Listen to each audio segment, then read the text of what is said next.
It all begins with this girl, who is running away from some thugs. She believes she has to protect Joao, referring to the girl she's carrying on her back. Hearing this, she asks the protagonist how he knew her identity and who she truly was, but before he could answer, they were interrupted once again by the thugs. He asked for punishment, but the protagonist was distracted by the card and thought that since he is Yauwan's father, he should show him some respect, and raising the card, Elder, or this other member of the sect, to point out that the formation was far too vicious and not in accordance with the founding principles of their medicine sect, telling him that if he continues, he will be condemned by heaven. However, he apparently doesn't give a damn, as he ends up landing a heavy blow on the old man, declaring that now that the leader of the sect was in a meditation retreat, he was the one in charge, arguing that when he becomes a grandmaster, even if the sect leader were there, he would have to kneel before him. However, he is interrupted by the protagonist, who tells him it's a shame he's using the spirit-devouring formation in such a way, and he asks how his founding master would feel if he knew, adding that the only reason his founding master left behind such an outdated formation was to protect their sect from being eliminated, but he uses it for such evil purposes. He thinks everything the protagonist is saying is nonsense, and then demands to know how he dares to insult his ancestors, saying that it didn't matter if he knew the origin of the formation, he was going to die anyway, and that's how he ended up completely activating the blood spirit devouring formation. Hands emerged from it and rested on the heads of the protagonist's companions, as he smilingly declared that all of their spiritual energy would be his. Bai-chan told the protagonist that he should leave, but when one of these hands tried to attack the protagonist, he made it disappear with a single glance. Seeing that his technique didn't work on the protagonist, the Great Elder wondered why it wasn't affecting him, speculating if it was due to the power of the divine magician. However, the protagonist, he then mentioned his name, which made them both very happy, because the protagonist accepted the card. Judging by the protagonist's words, it seems he's getting very close to. Was looking at the two of them, thinking to himself, it seems that the Chen heirs weren't all useless after all, and therefore he would keep some of them, which, seeing that he was being ignored, the Great Elder decided to attack the protagonist, but this was not a good idea, as the protagonist defeated him with a single blow. Lin Fei ends up performing some kind of technique. Everyone in the sect was instructed to stare intently at this, as it indicated that Cheng Nong's inheritance was never obvious or superficial. What do you think it's like? And why do they always steal other people's inheritances? Why are they always so evil? And so, with a beautiful backdrop, the protagonist ends up activating the medicine scripture of the 8 gates for healing damage. This technique manages to save the protagonist's companions, who were in a dire situation. The old man was left badly injured. He wondered how that was possible, how he could be so powerful thanks to Cheng Nong's medicine scripture. He then notices 2 people.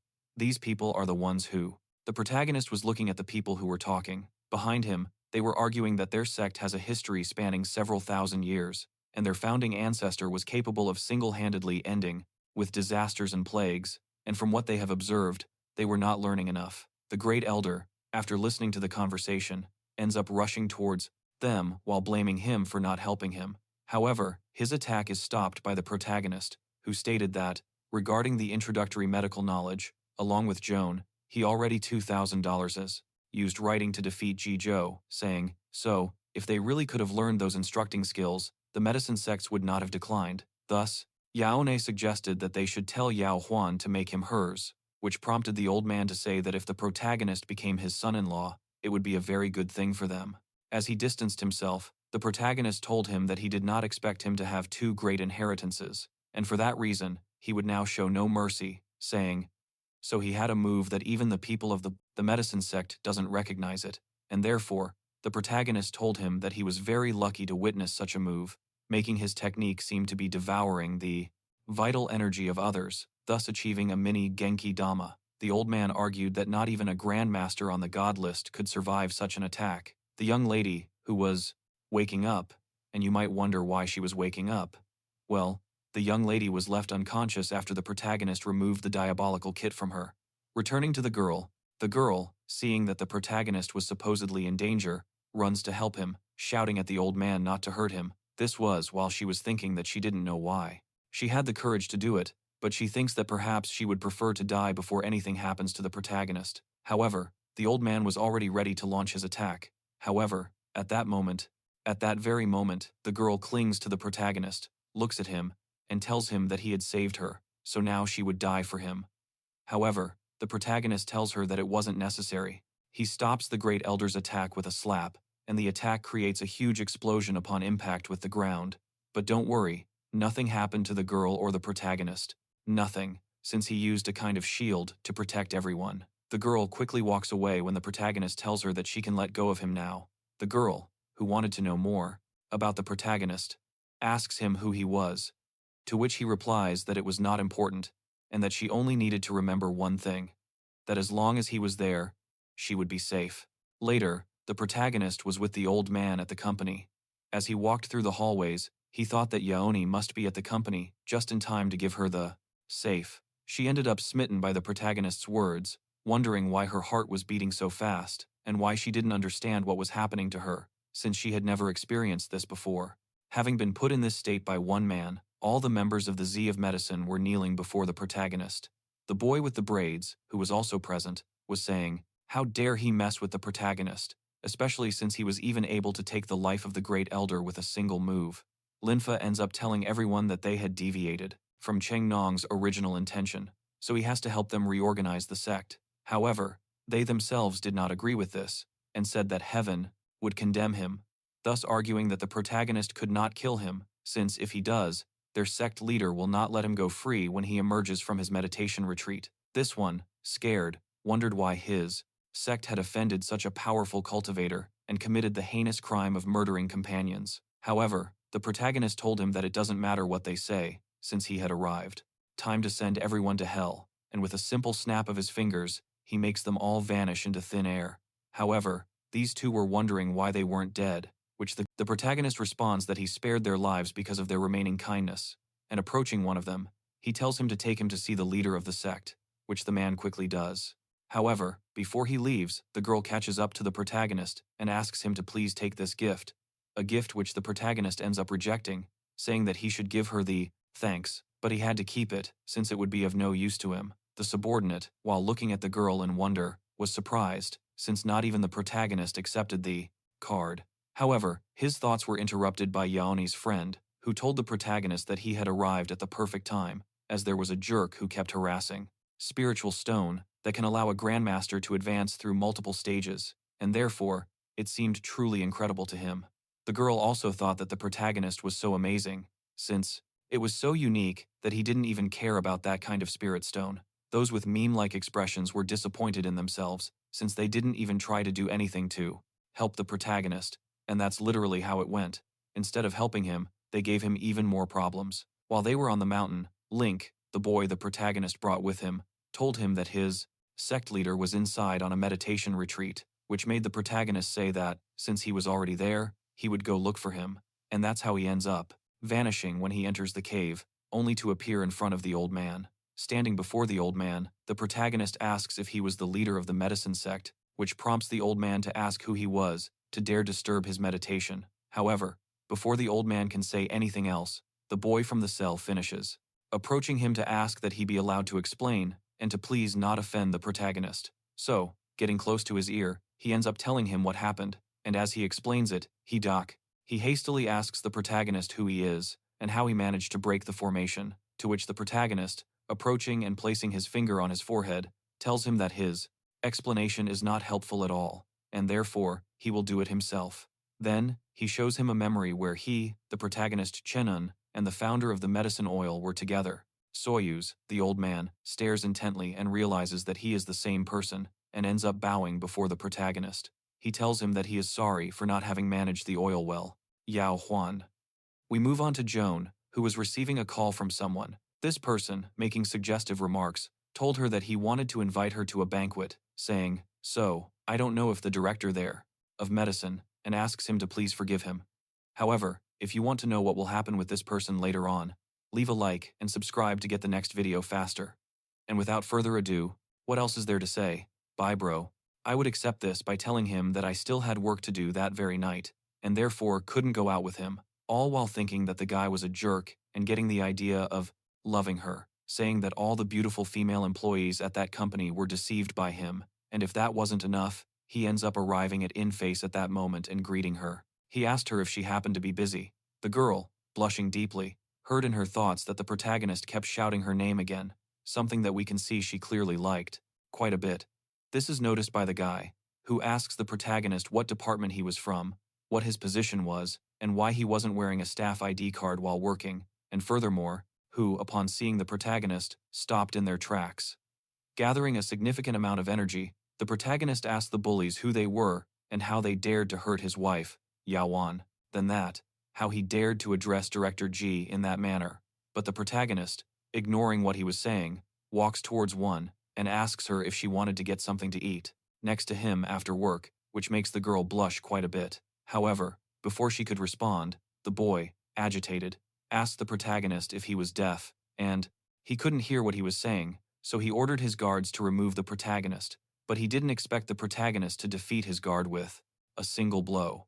Approaching him, he delivers a tremendous slap that nearly knocks his teeth out. On the floor, he exclaimed, how dare the protagonist hit him, and if he contacted Uncle G, he would be dead immediately. However, as he pulled something from his jacket, he ended up saying that this was a fair moment, since he too wanted to contact G John Wei, and throwing the VIP card that the girl's grandfather had given him, he questioned how they dared to have a dog working at the company. Asking himself what it all meant, the blonde boy, while staring at the VIP card, realized that the purple gold name card, that particular type of card, was only given out by Uncle G to people more powerful than himself.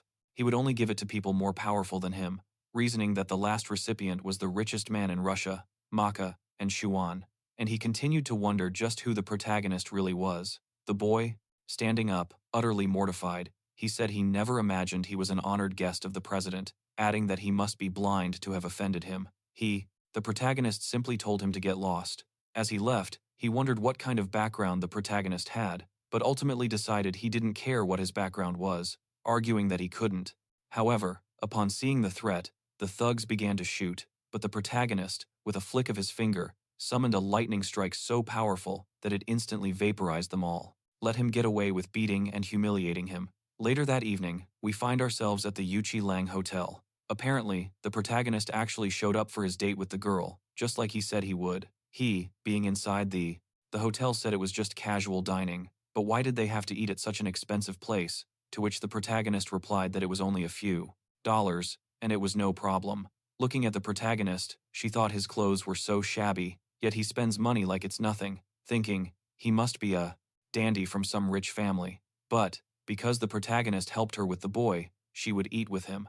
Once they were seated, the protagonist, handing her the card, told her that this was the money that Wonaman scammed him out of, saying she should get it back. She asked the protagonist if he happened to know her father, while wondering how the protagonist made the decision to take the card back, saying he would return it when he had the chance. The truth is that the girl is very naive and didn't realize that she had been scammed. However, he argued that she had only met him once, which made the girl wonder how she received the card when they had only met once, and if he thought he was someone special. Maki, the richest man in Wazia. However, while looking at the hotel menu, the protagonist argued with the girl, stating that he had cured her grandfather's liver cancer. After dinner, they flazexist of the manor were arriving at their destination. The girl's grandfather, father, and mother all greeted the protagonist cordially, while he insisted that such formalities were unnecessary. While the girl, on the other hand, wondered what was going on and why these people were treating him this way. The girl's grandfather once again thanked the protagonist for curing his thugs instantly, leaving only their weapons behind as evidence. Witnessing this scene, the girl asked him again who he was, thinking that the mythical Chuka Higuai of the NI liver cancer, and mentioned that he had done some research on the tea and suggested they try it. He was literally inviting him for a cup of tea, an offer which the protagonist accepted with. Chow happily pointed at the protagonist from afar, telling his father that they had been scammed by him, and questioned whether the protagonist could truly cure the grandfather's illness. Her father reaffirmed that it was true and immediately asked her what her relationship was with Dr. Link, inquiring whether the protagonist was looking for her or she was looking for him. This made her blush, and she told her father not to talk nonsense, insisting that the protagonist was just a friend of Monline, referring to her friend, while he looked her up and down. He argued that, in reality, the protagonist was friends with Mollying, and mockingly asked what part of his daughter didn't earn him as a link, literally implying what your daughter has that her friend doesn't. However, danger was lurking nearby, as assassins were waiting outside the mansion for the perfect moment to strike, something that the protagonist quickly realizes this, and while thinking to himself that there were 6 people, he tells Yauwan that he's going outside for some air. Once outside, the assassins, upon noticing the protagonist, they decided to attack, but they were no match for him. With a sharp aura, he tore apart everything in his path. The last one, trembling, told the protagonist not to approach, but the protagonist, with a murderous look, asked who sent them. He replied that it was the people from the Night Assassin organization and that they only took money and did their job, saying they would never expose those who hired them, which angered the protagonist even more. Hitting him, he said that if he didn't, Wow Palace wasn't even as powerful as the protagonist. He told her that if she truly wanted to know, he would show her, prompting the protagonist to approach her and, placing, answer, then he could die. And with a single blow, he killed him. John's friend, scared and with a trembling voice, said that they were the largest assassin organization in Bida, Huaxia. However, these events are interrupted by the ringing phone of the assassin they had just killed. Lin Fei ends up answering the call, and while he greeted someone on the other end, who was asking if the mission had been successful. The protagonist responds by telling them that the trash they had sent had been eliminated by him, something that ends up enraging the person on the call, who demanded to know who he was and if he even knew the price of the Night Killers group. The protagonist, in a threatening tone, told him that he didn't deserve to know who he was, and that if he didn't want the group crushed by him, he had better stay away.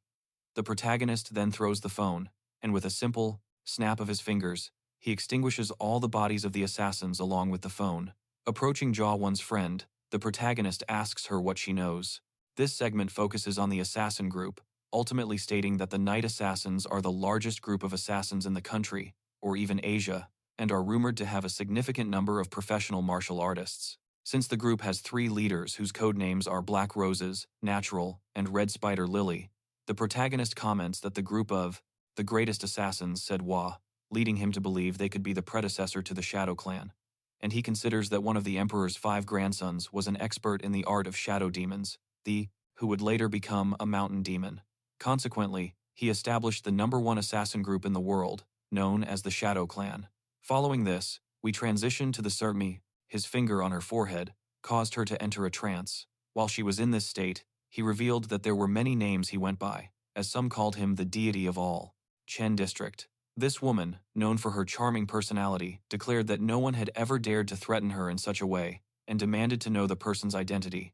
The person was Black Rose, a member and the boss of the assassin clan, stated that since the assassination had failed twice, she would let that lunatic handle it, and the prey the patron was targeting would have to suffer. 100 times before dying, this person, answering the call, only told him that life is in motion. So, here, where a kill was supposed to happen, everything continues with the blonde boy, who, he was upset because he had recently sent people to investigate the protagonist to see if he had any kind of background, but they were surprised to find that he had none. Nothing. He ends up asking his assistant if she was sure that Lin Fei had no background information, questioning how that was possible, since the protagonist was just an orphan. She reaffirmed the same thing, that she had checked all the related channels and that the information was correct.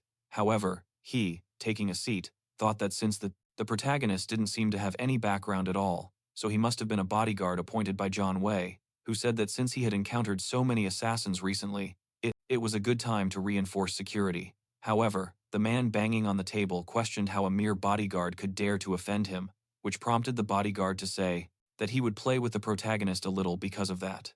The next day, very early in the morning, the protagonist was giving him a lesson about the old man's entire family. He explained that his amulet was a dimensional amulet that he had made himself, explaining that the object could protect its owner from any harm, and since he was afraid that someone might try to hurt him, Celestials, we call him the Emperor of Chaos, and some call him the Heavenly Emperor, Link, which implies that the protagonist has lived multiple past lives. He preferred to make it and give it to her.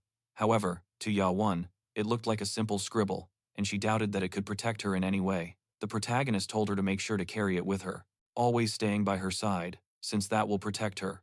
As he left and stepped outside, he wondered where he should begin his investigation, saying, "So, first, I'll have to find a car." But, out of nowhere, a car appears, skidding and cutting across the road, leaving the protagonist with a "what the fox" expression. Thugs emerge from the vehicle, asking the protagonist if he was Lin Fei, which prompts the protagonist to ask if they were perhaps sent by the blonde kid, remarking to himself, "How impressive." his reach was. He was literally mocking the men that the blonde had sent after him.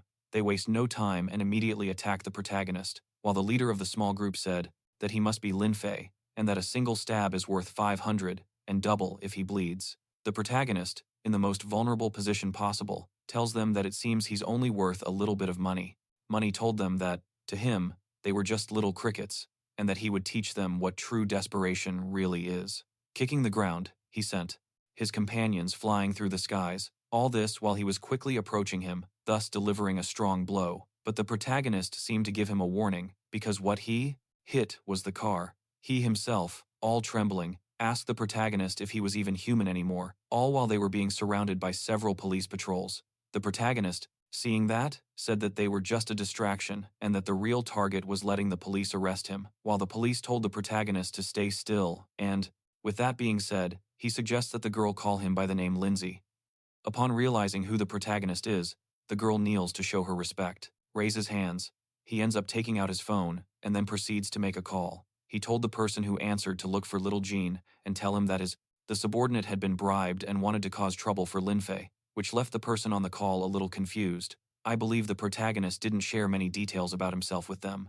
The police, while handcuffing the protagonist, told him he was suspected of inflicting injuries that caused disability, saying, "So, you'll have to come with us right now." This took place at the station. At the police station, the officer escorting the protagonist told him that he knew the protagonist was the victim, but he didn't understand why the captain had arrested him. The protagonist, while looking at the officer, told him that he wasn't a bad person and asked him his name. The officer ended up saying that it was best for him to worry about himself, and as they walked, he was observed by this person, who was talking on the phone. He told his boss that Lin Fei had already been arrested by them and not to worry, as he would help him resolve the situation. That matter, guaranteeing it for you. So, the protagonist will be sentenced for 8 to 10 years, and here they show us the person the police officer was talking to on the phone, who was the blonde guy. He said that this was the result of going against him. We move to the Ronchain Police Department.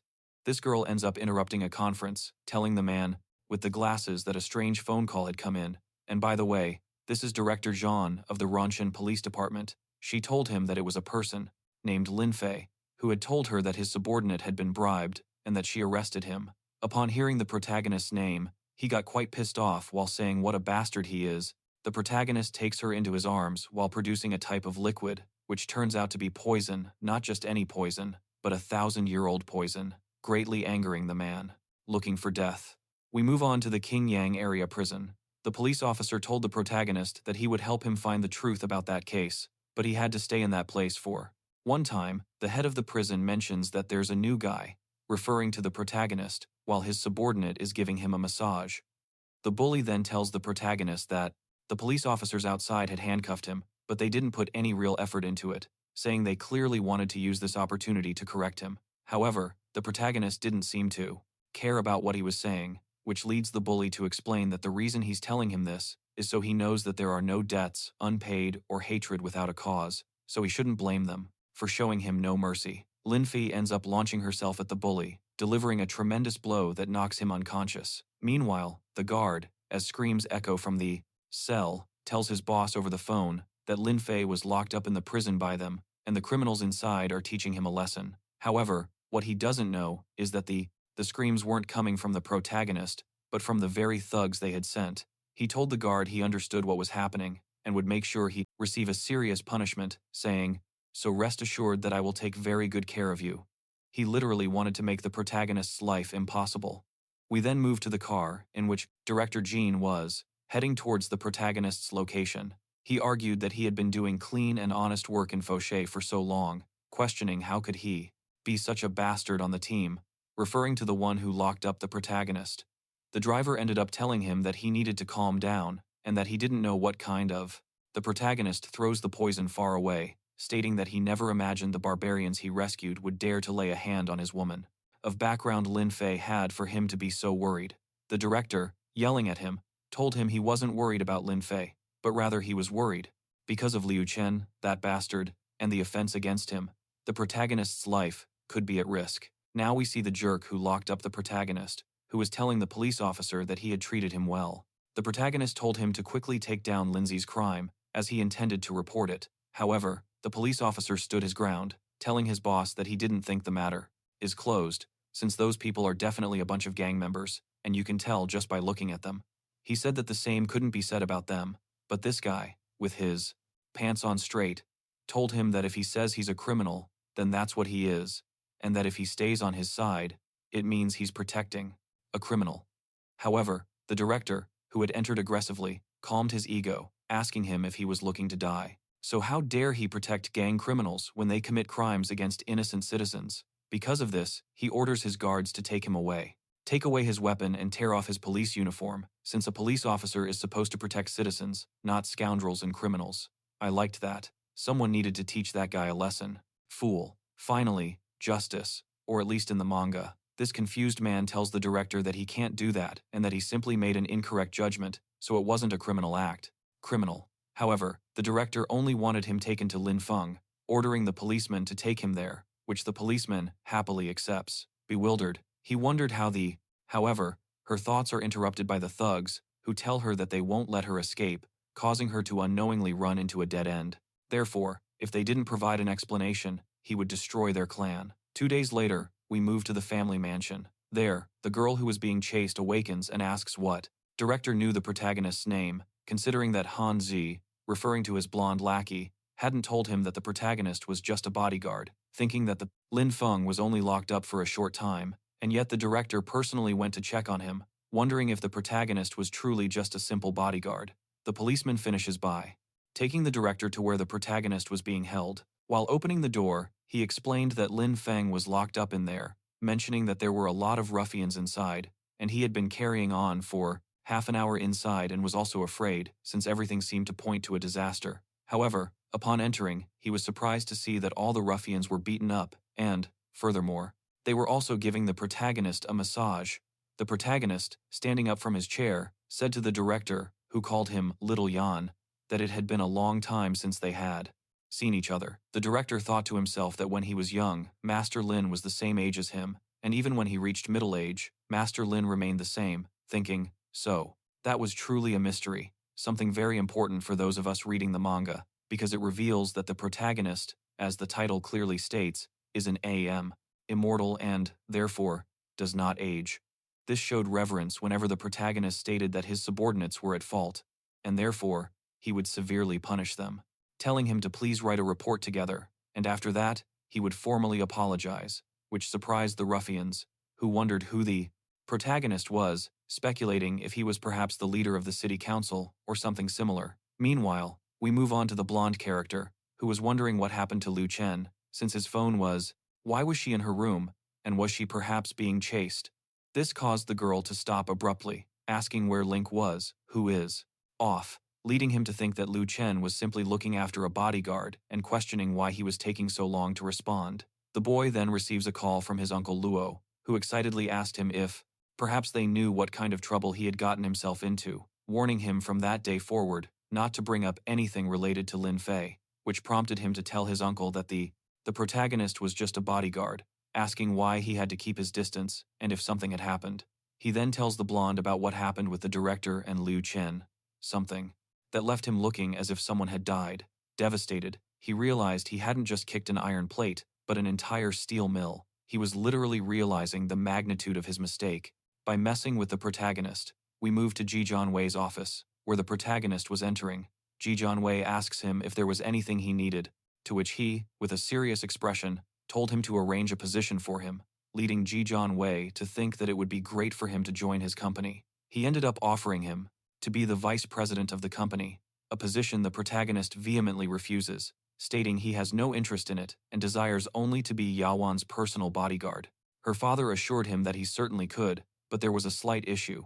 He revealed to the protagonist that, in truth, Yauwan suffered from a minor illness. He explains that the girl suffers from a degree of androphobia, a condition for which there is currently no cure. For those unfamiliar, androphobia is defined as the fear of men. The term originated within feminist and lesbian feminist movements to counterbalance the opposing term, gynophobia, which signifies a fear of women, the name of the girl accompanying her. The protagonist, who was nearby, observing a wine, responded that everyone had left. However, the girl, not recognizing the protagonist inquired how she contracted the illness, to which the girl's father replied that she was kidnapped at the age of 9 by a random man who attempted to rape her. Money was offered, but that person wasn't interested, even saying something about finally finding Empress Yang's reincarnation, and that surely he will gain godlike powers through dual cultivation, to the point where not even a deity would be able to defeat him. This caused the protagonist to unleash a murderous aura, which the girl's father noticed. He told the protagonist not to worry because she wasn't harmed by that person. However, the protagonist was angry, and in his thoughts, he said that he had lived for 200 million years and had disciples all over the world, and that within those 3,000 years, he would find him. Yauwan, those disciples have also been looking for him, saying that there is only one destiny for a traitor, to massacre his entire family. He then asks what characteristics that person had. Stuff. He replied that his entire body was covered by a black cloak, and he wore a mask, which is why they couldn't discover anything else about him. At that time, it was also thanks to the protection of the elder woman, who sacrificed her own life by using a powerful spell to pierce the kidnapper, arguing that this was the only way to save Yauwan. However, because that master was skilled, he was able to escape, and this has become Yaoni's unforgettable shadow and a source of worry for him. He says that if that man appeared once again, unfortunately, no one would be able to protect him again, something with which the protagonist does not agree. He says that if he dares to appear again, he himself will. Protagonist asked him who he was and why he was in her house, arguing that he had to leave quickly, or she would call the police. However, at that very be in charge of turning his body and bones to dust. Gichonwei ends by thanking him, while telling him that his new position will be announced to the entire company, and in the director's break room, he said that one day he would definitely find that masked man, all while being watched in the security room by the boy, who was telling the manager about the director's break room. The director's office had been infiltrated by a man. The manager asked who that guy was and if there was no order in that place, and then said that they would remove the protagonist from the premises.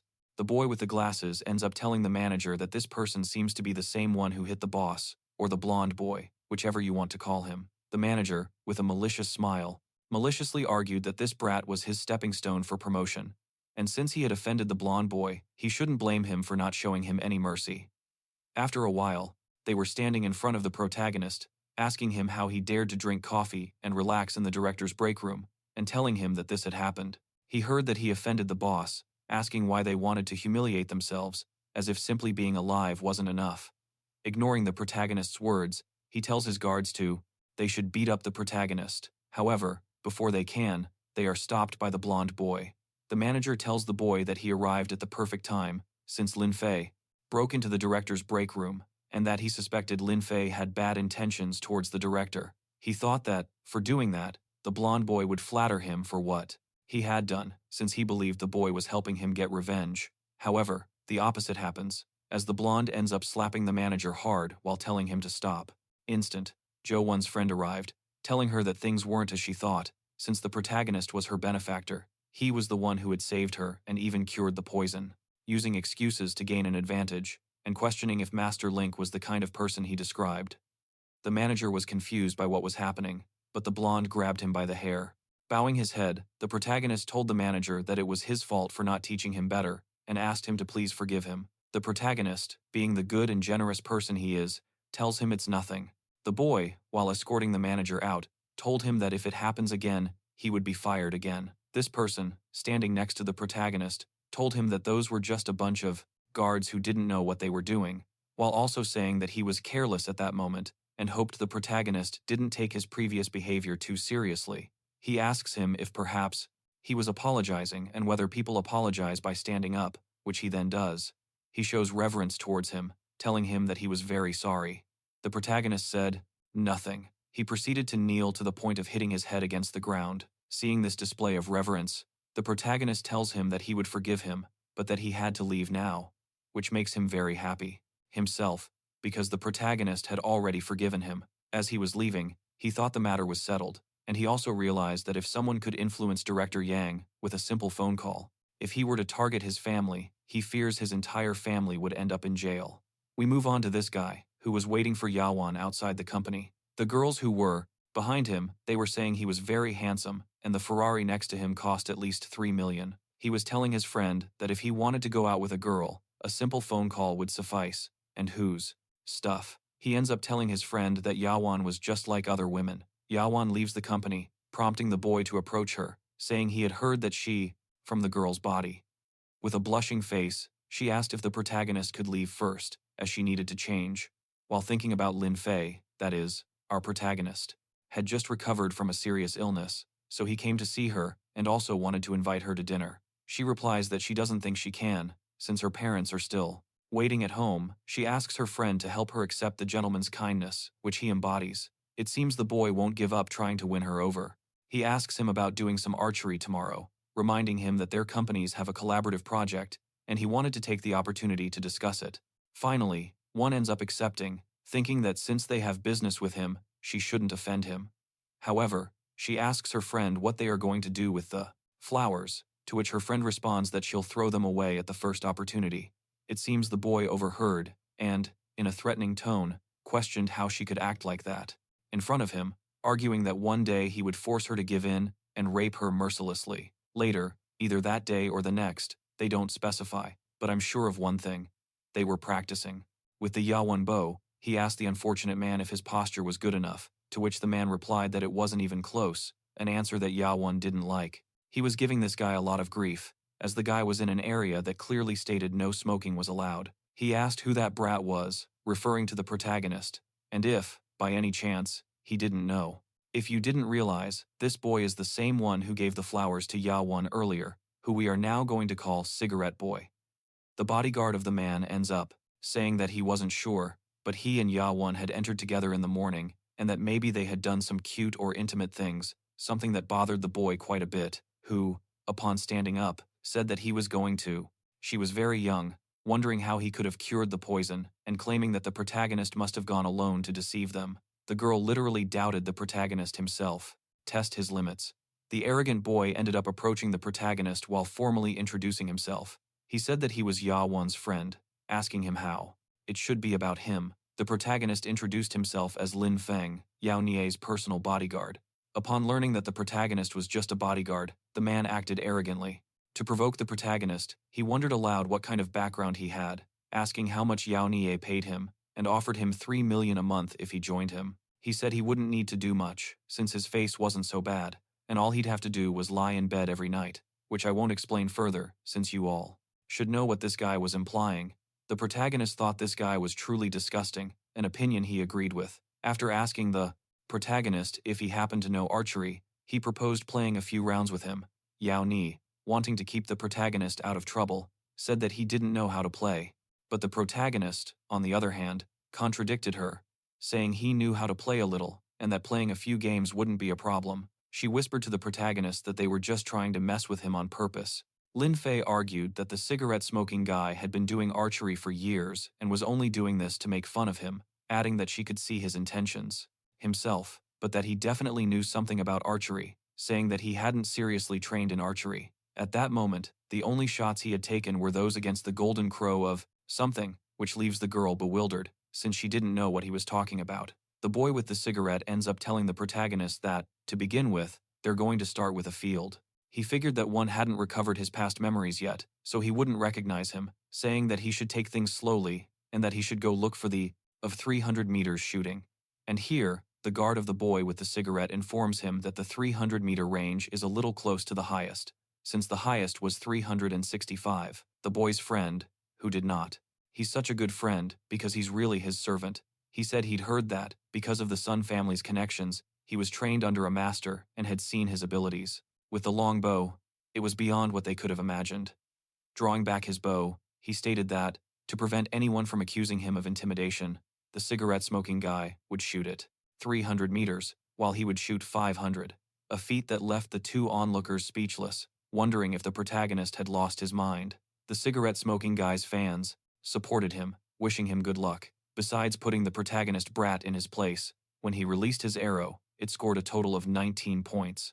The cigarette-smoking guy's servants thought the shot he made was amazing. He told the protagonist it was his turn, but the protagonist, getting ready, pointed out that he only scored 19 points with 3 shots, implying that he wouldn't intimidate him, adding that 2 shots are enough to finish him off, saying, "So I didn't even need to look at the target." The boy's fans still thought the protagonist was arrogant for having such an abnormal state, while her friend said the protagonist's brain must have been chewed by a dog, since he wanted to defeat Master Sun with only two shots. Ignoring the comments being made, he proceeded to launch the arrows. This leaves everyone speechless, witnessing the protagonist's tremendous skill with the protagonist with the bow. After shooting the arrow, the protagonist told the cigarette-smoking guy that he scored 20 points at a 500-meter shooting range in 2 shots, while he scored 19 points at Poisoner. Later, while walking down the street, he said that he is Kim Jong, the ancestor of the Ungian clan, and that to save his family from annihilation, he pleaded before a 300-meter shooting range in 3 shots, asking him if he still wanted to continue playing. However, before he answers, Yauwan approaches the protagonist, asking if she wanted to get something to eat, which she gladly accepted, leaving the cigarette-smoking guy looking like a fool, and he definitely deserved it for being so arrogant. The protagonist thought the other guy was too arrogant, since he hadn't looked him in the eyes from the beginning, even after he won, and what bothered him the most was that, after winning, all he could think about was eating a spicy hot pot with meatballs. The boy's subordinate ends up approaching him to say that the protagonist had gone too far, and therefore, he would cause him an injury. However, he ends up replying that it isn't necessary, since the family there seems to have limited resources, but the truth is that their products aren't being updated, saying that without their new microchip models, the family there will quickly fall apart, and John will be forced to kneel and beg, and then he'll see how he copes with. After that, we move on to the protagonist, who is astonished because it seems he was recorded humiliating the boy, and it appears he became famous. In that video, they dubbed it a godlike shot, and some even questioned whether the person in the video was human.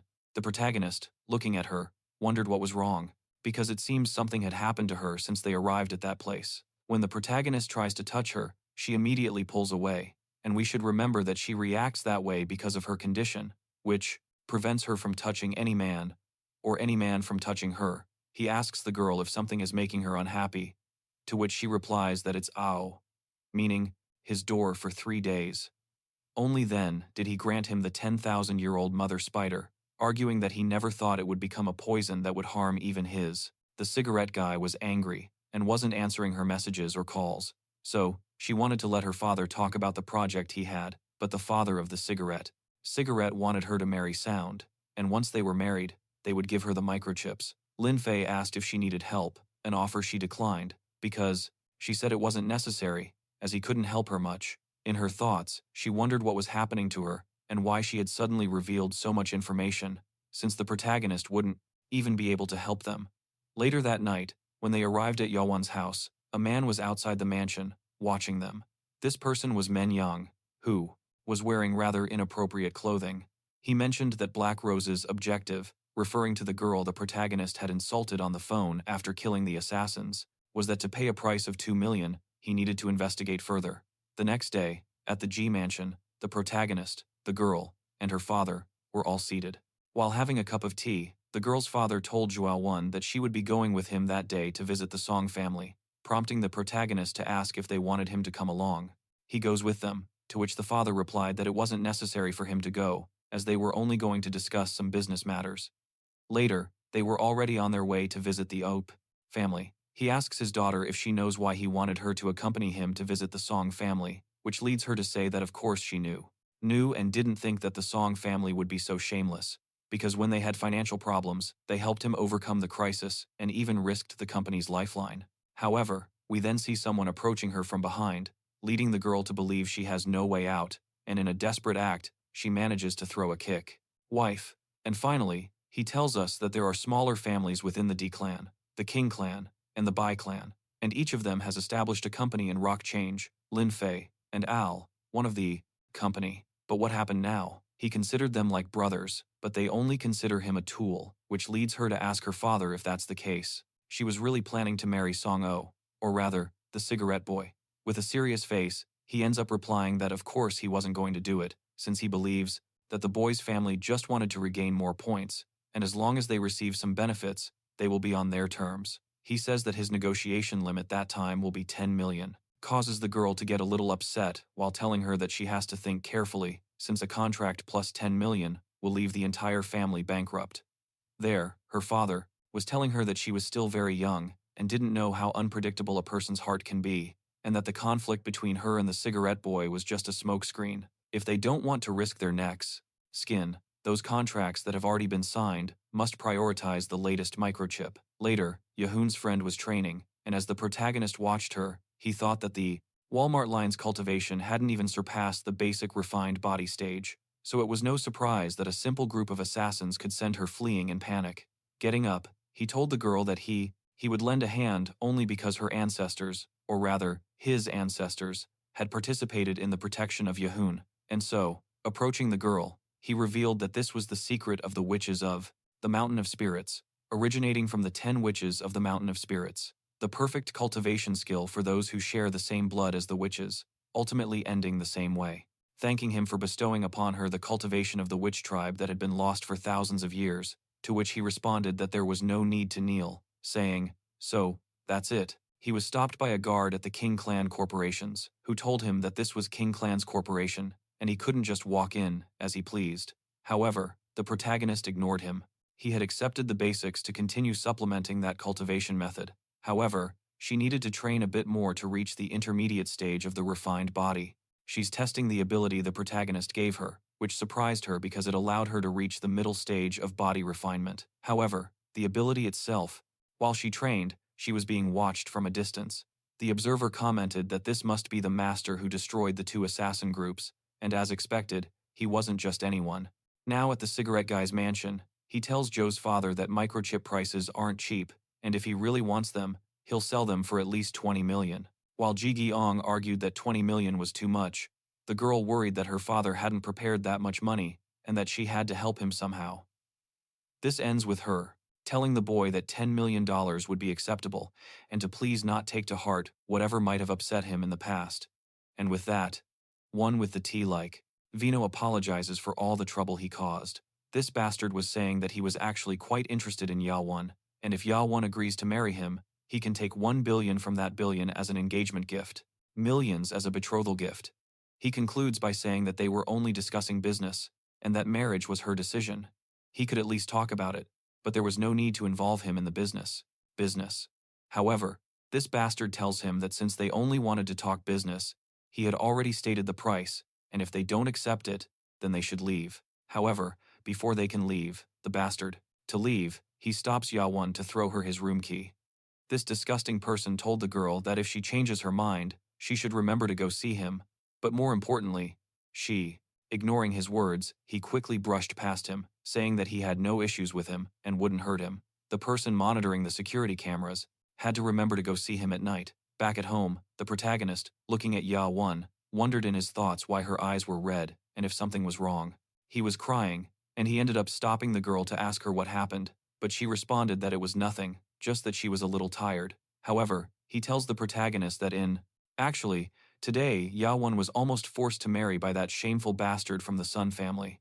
He told the informant what had happened at the Sun family mansion, which makes Lin Fei quite angry, to the point of breaking the cups in his hand and releasing his aura. Lin Fei said that that bastard was just an ant, and his fate can be decided with a word from him, but he calmed down, realizing that if he took action at that moment, those from the Bai family, with ill intentions towards Yauwan, would go into hiding.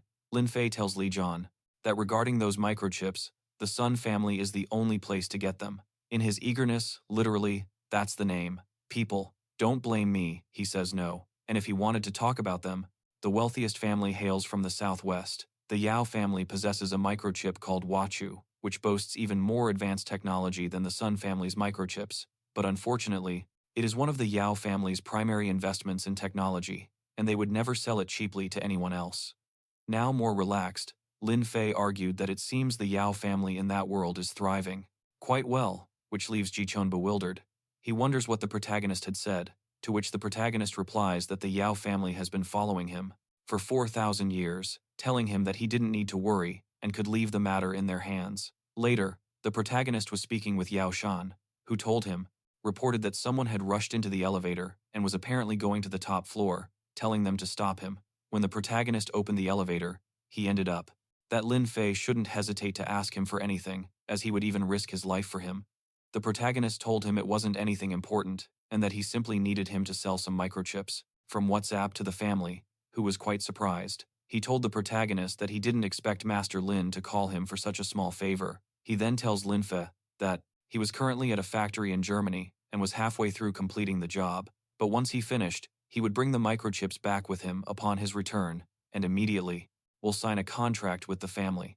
There, John Wei, who was listening to the call, thanked the protagonist for helping him escape such a difficult situation. The protagonist is such a good person that he tells him it's no problem and not to take it to heart. However, the man, overjoyed, thought that the microchip the Yao family was working on was like a sacred treasure. He was thinking. He didn't hesitate to agree to sell it.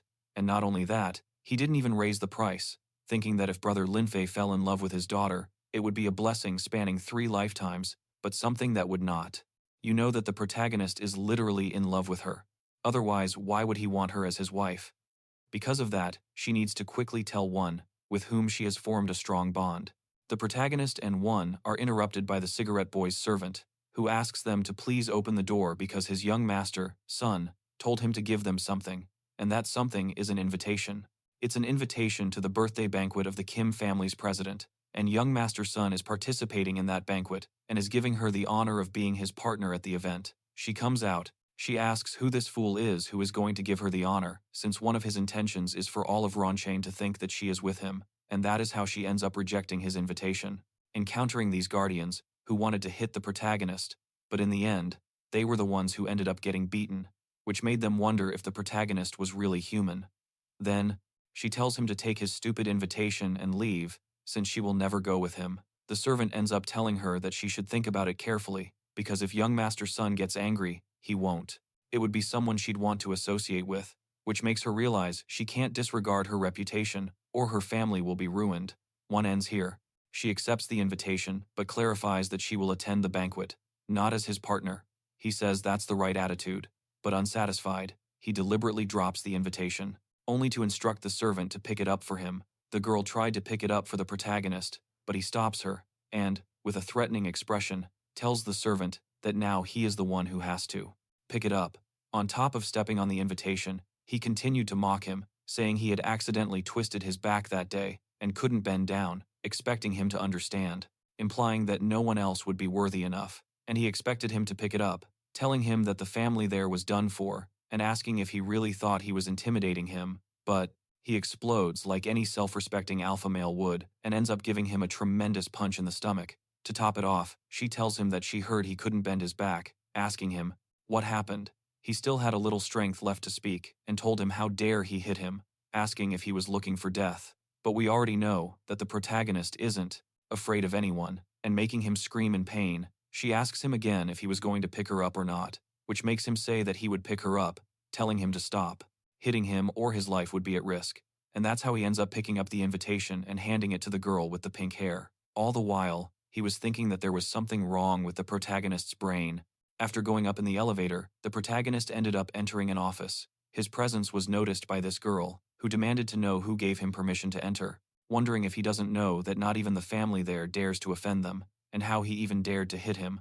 Later that night, the guy who was watching the family's movements, I thought that it seemed the protagonist had nothing to fear, that it wasn't a problem, but that woman's fist was really something. So still, he wasn't sure about the girl's strength, and thought he should let others test her, and that's how he ended up with these two, who were playing the drawer that won't close game. She asked him if, perhaps he had heard correctly, and if he wanted him to send Bai Chan to fight, referring to the goat he was offering as the drawer that won't close, telling her that he wanted her to help him manage the work, not for her to help him, which leads him to say that he only wants his sex friend, Wei Chan, to help him test the strength of that girl, Walmarling, and if she didn't agree, what would happen if her husband found out about what's going on between her and Wei Chan. Literally, he's going to tell her husband that they were piecing things back together, which leads to their acceptance, but not before resolving the matter of the drawer that had closed the following morning. Someone was greeting Lindsay, and that someone was the head of the King family. He approached and asked if he had already located the spiritual items, because, as we remember, the protagonist had promised to assist him since his son was in a coma, and if he obtained the spiritual item, it would help him. King went on to say that these spiritual items are, in fact, difficult to find, but this time he wanted to invite the master to attend his daughter's birthday banquet. Although he himself wasn't interested, he believes the Kim family should at least have some manners. Lin Fei ends up accepting the invitation. Fei went straight to the point and, taking a seat, asked her if she knew about the 1,000-year poison. The girl arrogantly told Lin Fei that she had no idea what he was talking about. Herself, since she was already invited by Song and must attend in case anything happens. He thanks the protagonist for accepting his invitation. The protagonist then asks Kim Feng if he wants to play a few chess rounds with him, lead to the response that even with his talents, he wouldn't be able to learn a 72-block chessboard in his lifetime. This was while he was thinking that the board used by the protagonist has 3 times as many blocks as a normal chessboard, and any human who dares to play it isn't normal. He ends up replying that it's not because he lacks talent, but because his life is too short, so he should just give up. He literally told him that his life is too short to learn how to play with a 72-piece board. He thought that no matter how stupid someone is, if they concentrate on learning for at least 2,000 years, they can become a chess god. But Master Lin Fei is not only a god of chess, but also a god of books, a god of art, and a god of music. However, they are interrupted by the arrival of Bei Chun, who was shouting that he wanted to fight with the Miss Womalin. Upon seeing him, Lin Fei prepares to attack. Before doing so, however, she tells him that he must be from the Bai family, and asks what he knows about the Yauwan incident, which left someone unconscious. He asks her what she is talking about, saying he heard that someone was already poisoned, and what that has to do with him. This response calms Lin Fei down, and while she undoes the attack, she says that he only came to give woman a letter of challenge, which he ended up signing. Bai San throws the letter to the protagonist, telling him to help him pass it to Womaling. Indeed, he was provoking him to see if the protagonist would make a move, but seeing that the protagonist did nothing, he tells him that he admires him, since he said this while reaching for a soul that was under his table, which prompted the protagonist to say that the reason the King clan, he didn't even flinch after seeing that, asking him on the spot who he was. Lin Fei answers that he was just a bodyguard, but upon hearing this, seeing that the protagonist was just a bodyguard, he decided to turn around and leave, saying that he had wasted his time on a mere bodyguard. He looked at the letter stuck on the wall, thinking that he must be getting old, since in the past, not even Master Qi would have dared to act that way in front of him. That night, the girls finally arrived, so the protagonist quickly told her that there was a gift for her. She thought it was a gift from the protagonist, and that the gift might be a secret art, but she realized that it was a challenge letter from Bei San for a battle. She wondered if she had offended him in some way, and why he wanted to challenge her to a battle. So the protagonist asked her if Bai San was strong. The girl ended up telling him that Bai San began learning martial arts at the age of 7, and by the age of 10, he had reached the stage of refined body, which is the basic level, and at 18 years old, he reached the second level of refined body and defeated everyone in the Ronchain martial arts competition. Yauwan also mentions that Bai Chan offended too many people, and someone hired a hitman to assassinate him. However, bullets couldn't penetrate his skin, and he claims these aren't just rumors, as he's seen CCTV footage of CCTV, and they were authentic. Lin Fei concludes by saying that he's simply a martial arts fanatic and admires his spirit, but his powers haven't even scratched the surface, leading the girl to believe that's because he was a true monster compared to them and normal humans. Bai San is a considerably strong martial artist, and one ends up asking her friend why she doesn't protects its bloodline to this day, is surely because of the 10,000-year-old mother, arguing that if that brat Kim Jong found out about this in hell, he fears that not even his reject his challenge, to which Lin Fei responds that she definitely intends to accept. However, she tells the protagonist that there's no way she could defeat Bai San, which angers at the protagonist, and while unleashing her aura, she says that he had helped her in her cultivation to protect Yahoo, not to hide from a challenge, saying, "So, why was I afraid?" The girl realizes that the protagonist was right and that she couldn't be afraid of a mere Bai San, who wasn't even a descendant of the 10 witches of Spirit Mountain, saying, "So, if a simple Bai San scares her, how could she ever face her ancestors?" She ends up calling out to Bai San and tells him that she will accept his challenge. After this, the rumors of a battle between Bai San and Womalin quickly spread across the internet, and the battle between the two will take place on Kim Chang Mountain in 2 days. The comments people were making about the battle announcement were being read by Bai San, who was anxious for the battle between him and Womalin to begin. Another who was anxious. It was this guy who was saying that as long as Bai San distracted Womalin, he could easily complete his task, wondering what kind of tricks he should use to literally kill Yauwan right now. The protagonist is a nobody, since he isn't taken into account. We move back to the boys, who were talking about the fight. One of them asked the protagonist, which he was calculating the odds of winning against Bai San, to which the protagonist responded that they were 64%. However, seeing that the girls were depressed by that percentage, Lindsay, says that she can help Womalin win that battle by using a first-class martial art. He tells her that it is a move called Chen Wu, created by the god Chen World. The coffin would be able to stay closed. The girl, pointing at the protagonist, asked him who he thought he was to dare insult the King clan's ancestor. The protagonist responds, one who was in charge of the Northern Heavenly Court. The girl asks the protagonist if that wasn't too powerful, and what would happen if she accidentally killed Baisan. He tells her, if you don't want to kill your opponent, then try not to use that skill, since your physical body cannot withstand the power of the backlash. Lin Fei tells the girls that she was going out for a while, and will be back before she goes to the King family wedding.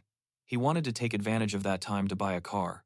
While he was there, the guy who was going to assist the protagonist judged his thoughts, thinking that his clothes were too casual, and assuming that he wouldn't have much money, so he should only recommend a basic car. He ends up recommending a car that was very simple. The guy thought that car cost 50,000, but there were still poor people who couldn't afford it. He was literally looking down on the protagonist as someone without money. The protagonist makes a disgusted face. The guy thinks that expression was because he couldn't even afford a car worth 50,000. The salesman, with a "who, me?" face, said to the protagonist that there were cheaper models available, and so he ends up being led to a car that was even worse than the last one, which the protagonist completely dislikes. Annoyed, he ends up wondering did that guy expect him to drive around in a minivan?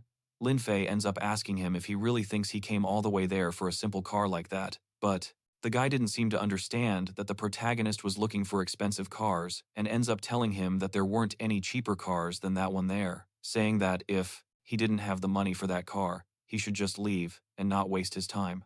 The protagonist then tells him to cut the nonsense and show him the most expensive car he has, which it seems, in a very compromising position. However, the kick is stopped by this boy, who tells the girl not to raise her leg too high when she's wearing a skirt, and as you can probably telling her that she should be grateful to be a descendant of the King clan, because if not, her actions would have already resulted in the annihilation of her entire clan. Literally, the protagonist told her that if she continues, the guy didn't appreciate very much, and he ends up yelling at the protagonist, asking him if he could even afford it, saying that he sees people like him every day who just look around and they don't buy anything, arguing that it's lost, or that Lin Feng wanted him to take it out by force. To show him who's in charge, he releases a bit of his aura while asking if Lin Feng was perhaps courting him of death. However, another receptionist walked in at that moment, asking what was going on. The protagonist ends up explaining the situation and says that he only wanted to buy a Rolls-Royce, but he kept showing him low-quality cars. The arrogant boy told him that if he could afford a Rolls-Royce, he would kneel and bow before him. The girl ends up showing him the best car they had and explaining that they only had a limited edition Bugatti in their store, saying that the Bugatti is much better, but her boss doesn't think it can be sold, and for that reason, it's mainly used as an exhibition, arguing that the car is worth 2.5 billion. Without thinking much about it, the protagonist told the receptionist it was going to lead him to something that would leave her very surprised. The boy wanted to continue humiliating himself and told the protagonist that if he could afford it, why didn't he just shut up, and he would buy it right away, saying he was only there to see his embarrassed face. However, upon swiping the card, the transaction went through successfully, which left the arrogant boy with a danklida, dumbfounded look. Haha, he literally deserved it, since he couldn't even imagine it happening. After that, the protagonist headed towards the King family banquet. The protagonist had arranged to go to the Concha King family mansion. As soon as Link arrived at the mansion, the people around him immediately began to unfairly discriminate against him, saying how could the family, by acting that way, she will be to blame for the annihilation of her clan. Upon hearing this, the girl asked the protagonist if he really thought she was afraid to shoot him, invite people like him, suggesting he was perhaps lost and trying to blend in. Since there was some good food and wine, the protagonist, upon entering the mansion, immediately wondered where. One was already there, but he was noticed by the cigarette-smoking guy. The subordinate with him wondered how it was possible for the protagonist to have blended in to attend the Kim family banquet, saying that he was going to make the protagonist look bad. Upon taking a closer look to see who it was, he wondered why that little devil, Lin Feng, was there. Lin Feng then approached a strange object, saying that Kim Juntian had sacrificed his life for that object, but now it was all broken. He ended up being interrupted by the cigarette-smoking guy's subordinate, who told a prosecutor that there was a thief sneaking in. He continued to say that the protagonist was trying to blend in, secretly with the guests at the Kim villa, accusing him of only being there to steal the antiques and sell them. The protagonist approached him and told him that it seems yesterday was too easy for him, as he clearly hadn't learned his lesson. The coward, approaching the cigarette boy, announced that everyone had to watch, to the protagonist, accusing him of kidnapping and stealing as if it were nothing, and declaring that for this reason, they should all line up and beat him together. However, before the fight could begin, they are stopped by Kim Payne, who demanded to know who was brave enough to dare enter the Kim family banquet. The boy arrogantly told Kim Payne that he had arrived just in time and, pointing at the protagonist, declared that the thief was right there and needed to be taught a lesson. However, Kim Payne doesn't pay attention to his words and continues straight ahead. However, someone ends up taking the gun from her, telling her that she was being insolent. The girl, seeing that it was her father, told him that he had arrived just in time, and referring to the and showing reverence to the unfortunate man, he apologizes for the problems caused, which leaves the man speechless, as he wonders how it could be that the master of the family, Kim, bowed to someone like the protagonist. Kim Feng asks the protagonist what to do with the person who maliciously spread rumors and tried to slander him, Lin Fei. Lin Fei responds that Kim Feng can do whatever he wants with him, which worries the boy, who thinks that if the Kim family finds out that only his father was invited to the banquet and they realize his father didn't attend in person, his Amen family will be ruined. Seeing he has no other option, the boy ends up bowing to the protagonist, saying that he was sorry for offending him and asking for forgiveness. The protagonist, calling him a worm, simply tells him to get out of his sight, which he does. But before he can leave, he is stopped by Kim Feng, who rebukes him, saying that the invitation sent to the Man family was only for his father, and since he doesn't want his brother to attend, tells him his presence is no longer needed. That the company is telling him to return and tell his father that they both must submit their resignation requests at the shareholders' meeting, and finally, he ends up ordering the security to remove him from the premises. As he was being escorted out, he begged Kim Feng to give him another chance, but his pleas went unheard, and they ended up removing him once and for all. Already furious,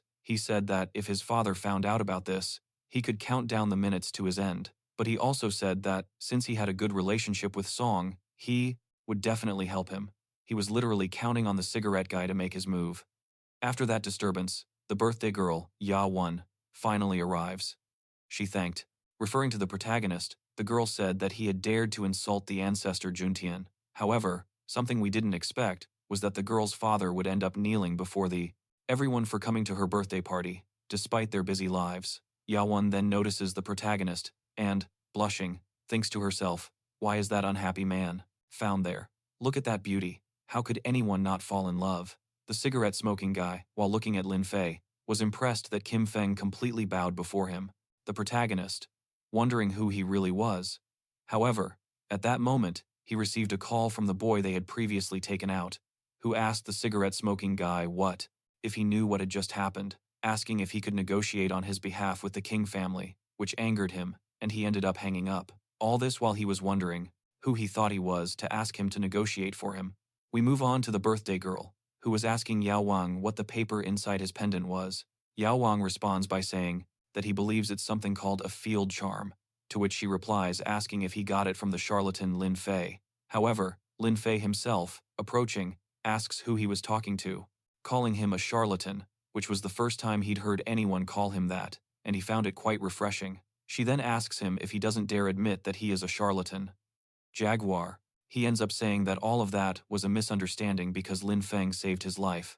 However, they are interrupted by the cigarette-smoking boy, who was congratulating the birthday girl. The girls behind them commented that it was one of God's limited edition diamond bracelets, of which there are only 5,000 inches the world. The birthday girl ends up thanking the boy, but it was clear from her face that she didn't care much. However, the boy didn't stop there, and ended up asking Juan if he could invite Eunice out for a sop. Protagonist, while paying his respects to Master Lin, that is, our protagonist, Lin Fei. Seeing that her father was kneeling, the girl told him that he needed to time, but Lin Feng, standing in front of the girl, made it crystal clear that the answer was no. The cigarette-smoking boy then tells the protagonist that they've met again, telling him that he himself had surprised everyone with his performance at the archery club.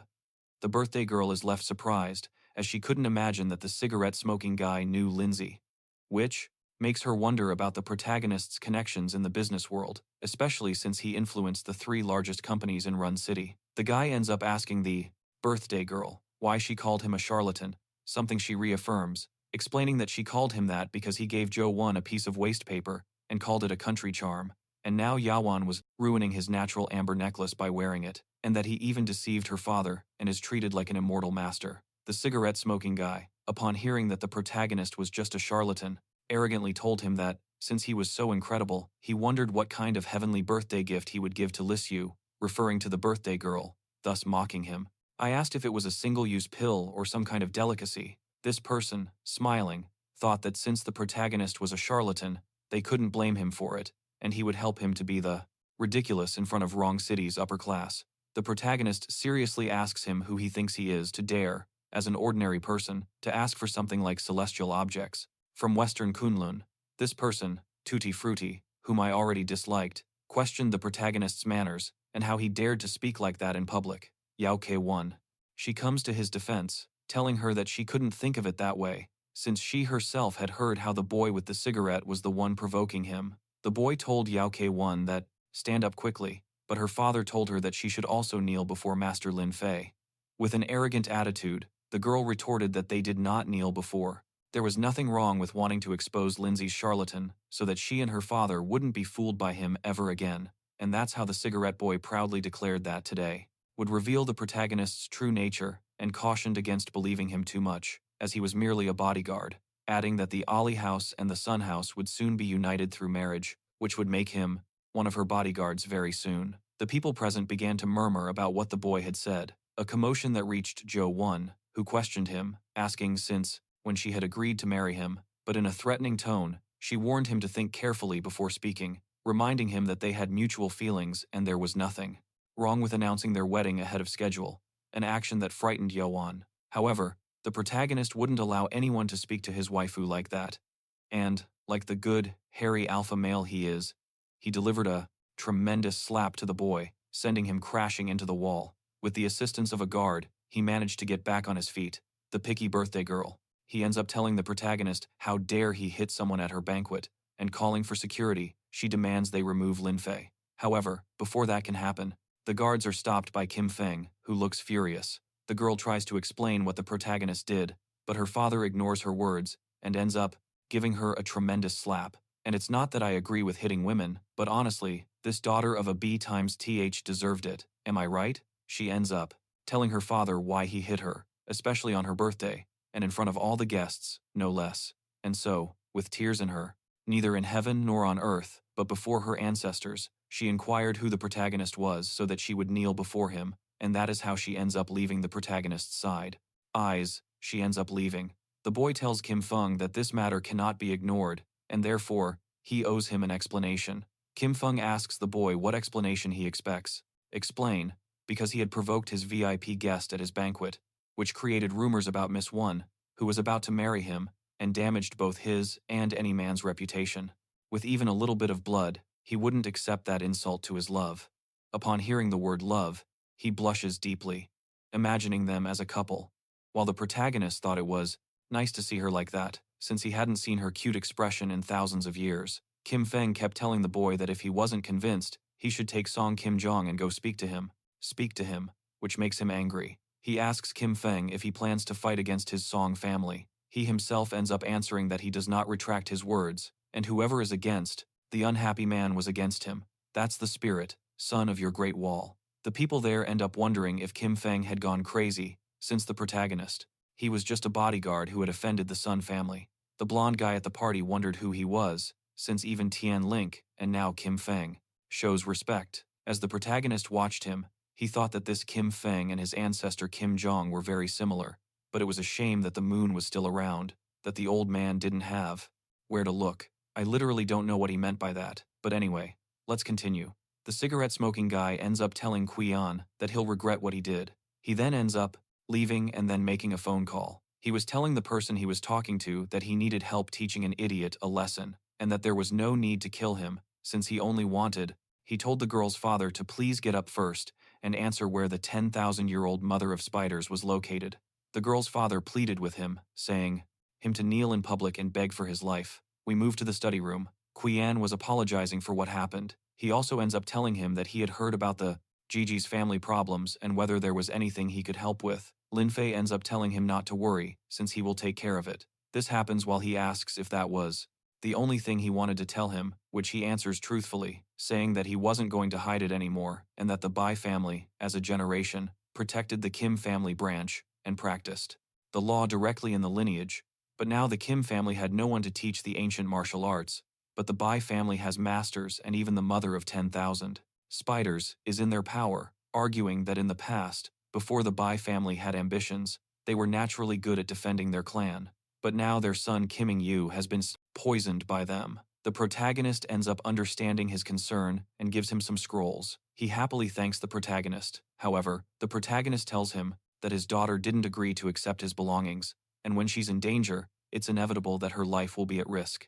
He ends up leaving the study, and, as he walks, he senses the presence of Joan, who was comforting the birthday girl. When the birthday girl leaves the room, she decides to go with the protagonist, while saying, "Don't blame me if I'm too good at defending you and conveying what you sent me." The protagonist, with a flirtatious smile, told her that it was just a sign of charm, while thinking that what he appreciated most about Joan was her tenderness. Later, Yauwan told the protagonist that it was getting late and they should return home. However, they are stopped by the cigarette-smoking guy, who told Joan that she asked him to forgive her daughter, explaining that she had been spoiled since she was little, and, furthermore, she also didn't know of her existence, begging him to please not pay attention to his daughter. Regarding the mother of spiders, she should give him one last chance. Either she got in the car and went home with him, or she would face the consequences. The protagonist just told her to ignore him and leave. However, they are stopped by this person. Taojin Bu, who demanded he humble himself and reveal the name of his master, questioned how he dared to leave the mountain and fight his brother, while the protagonist, he simply claimed to be self-taught. Yauwan wondered what he meant by the mountain, speculating if he was referring to some kind of mysterious hermitage or something. He questioned how he could be self-taught, implying he was being taken for a fool, stating that even he had a master, Taiki Han, and since the protagonist was from the ancient world of martial arts, might have heard of his master. Lin Fei ends up asking if he is Taoqian, which he confirms, asking if she was afraid, but the excessed protagonist asks him what kind of trash he is, since he had never heard of him. However, enraged as he prepared his attack on the protagonist, he asked him if he was looking for death, and how dare he insult him in front of him. However, he ends up being stopped by the cigarette guy, who told him that he couldn't fight him at that place, since there were many witnesses. He himself, pointing to the protagonist, told him to consider himself lucky, but I say that he is the lucky one, motioning to him with my head. He also told him that, "Don't do anything," but the idiot said that that day he would leave Yauwan and his bodyguard alone, but that one day he would beg him and follow him, which makes Lin Fei end up telling him that they were just some old-fashioned types and if he actually believes that they are some kind of treasure, saying that if he believes that he can control the Ji family just because of that, which he actually says yes to. 10,000 years old, she had been hibernating inside the lower Junian cave, but had disappeared when they went to visit her last year. The protagonist told him that this was because she had called the family guys old-fashioned. The people behind him argued that, apart from the richest family in Ronchen, the family, no one dares to look down on the Sun family. While others were saying the protagonist was very funny, this idiot implied that even 3 generations of his family were fond of her. Get ruined? He asked her if she thought the shareholders, managers, workers, and so on were willing to go down with her, which made the girl blush as she told him that even so, they were loyal to her family, and he didn't need to worry about it. He, with a disgusting laugh, said that now that he knew the situation of her company, without a doubt, he would soon taste the taste of betrayal, saying, "So it's not just from the project director of your group, but also from the general director of your company." These words hit him like a stab to the heart. He ends up calling the Rubio boy, while thinking that as long as Andy is on his side, Yiya will be left in despair. However, Rubio knew that he couldn't mess with the protagonist. He tells the cigarette boy that he just remembered he had something urgent to do at home, so he was leaving immediately. Enraged, the cigarette boy could only call out his name, since the boy had made him look like a complete fool in front of everyone. As he left, he muttered that life is more important than money, and he couldn't mess with the protagonist, since even Kim Feng hid his precious daughter to show his loyalty to the protagonist. Lin Fei finished by saying, "That bastard from the Their family has better products than the Sun family, and, therefore, you will lose your order, in addition to the impact of advanced chips entering the market. If that happens, He fears the family will be reduced to a second-rate family, believe it or not. Imagine, this boy is our protagonist.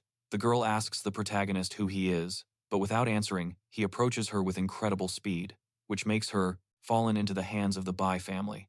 The girl's father, shocked by the news, told the protagonist that they hadn't even been able to control the 10,000-year-old mother of spiders. No. The boy ends up laughing, calling the protagonist a scammer, and saying, "There's an enterprise in China that has that chip, but their family, not even the richest man in China, he will be able to achieve it," leading the protagonist to question if that's truly what he believes. The following day, Jaw's friend informs him that Liu Cheng brought a group of high-level executives to cause problems for the director, which prompts her to immediately prepare to leave for the company.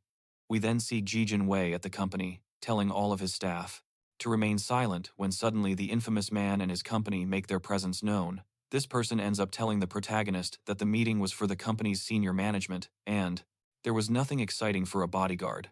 However, while he was speaking, Wei stands up to offer the protagonist the president's chair, prompting the protagonist to ask why he would allow a bodyguard to sit in the president's position, which leads him to ask the yellow-haired boy for his opinion on the matter. The latter, knowing he couldn't mess with the protagonist, he concludes by saying, "It's Ji-chan's decision, and there must be a reason for it," asking them to please continue their discussion, a response that leaves them dumbfounded, since they don't. They couldn't believe Han would actually say something like that, wondering if he had also gone crazy. Lin Fei offers John Wei to take care of the matter himself, something he accepts. The protagonist tells everyone that he doesn't like wasting time, and they need to finish this quickly. The protagonist points out that they seem to be divided into two factions. One group advocates bowing to the Sun family, letting their president do so for the sake of making money, while the other group feels gratitude towards the Ji family and wants to stay and support them, asking how a mere branch family could accomplish that, which prompts the protagonist to inquire about the whereabouts of the girl's father's sacrificial ring. He states that those who don't want the Ji family to bow can now leave the meeting room, as there were too many people present. Many members of senior management decide to leave.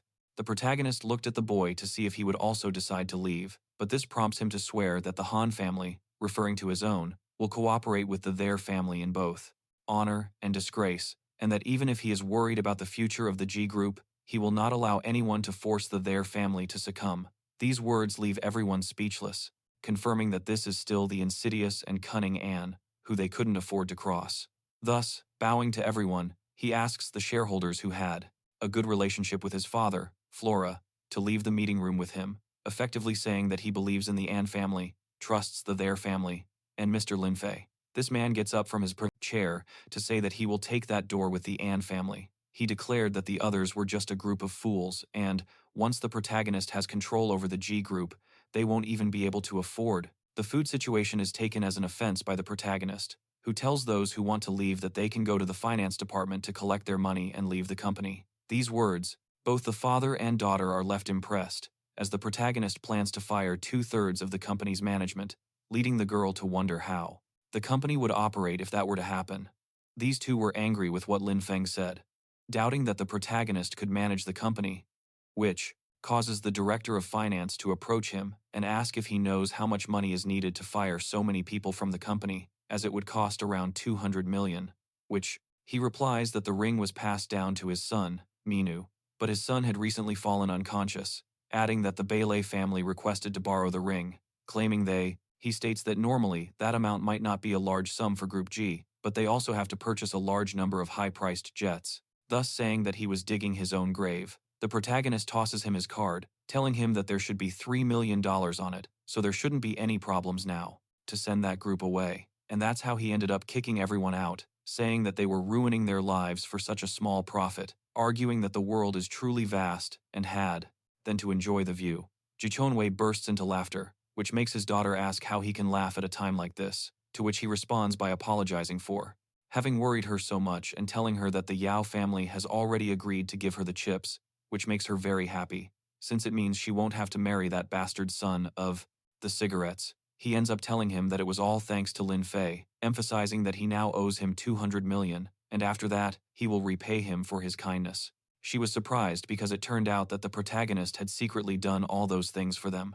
The protagonist tells her father that he doesn't need to return the money, and if he insists on adding another 200 million to the contract with the Yao family, he simply has to return it to Yang.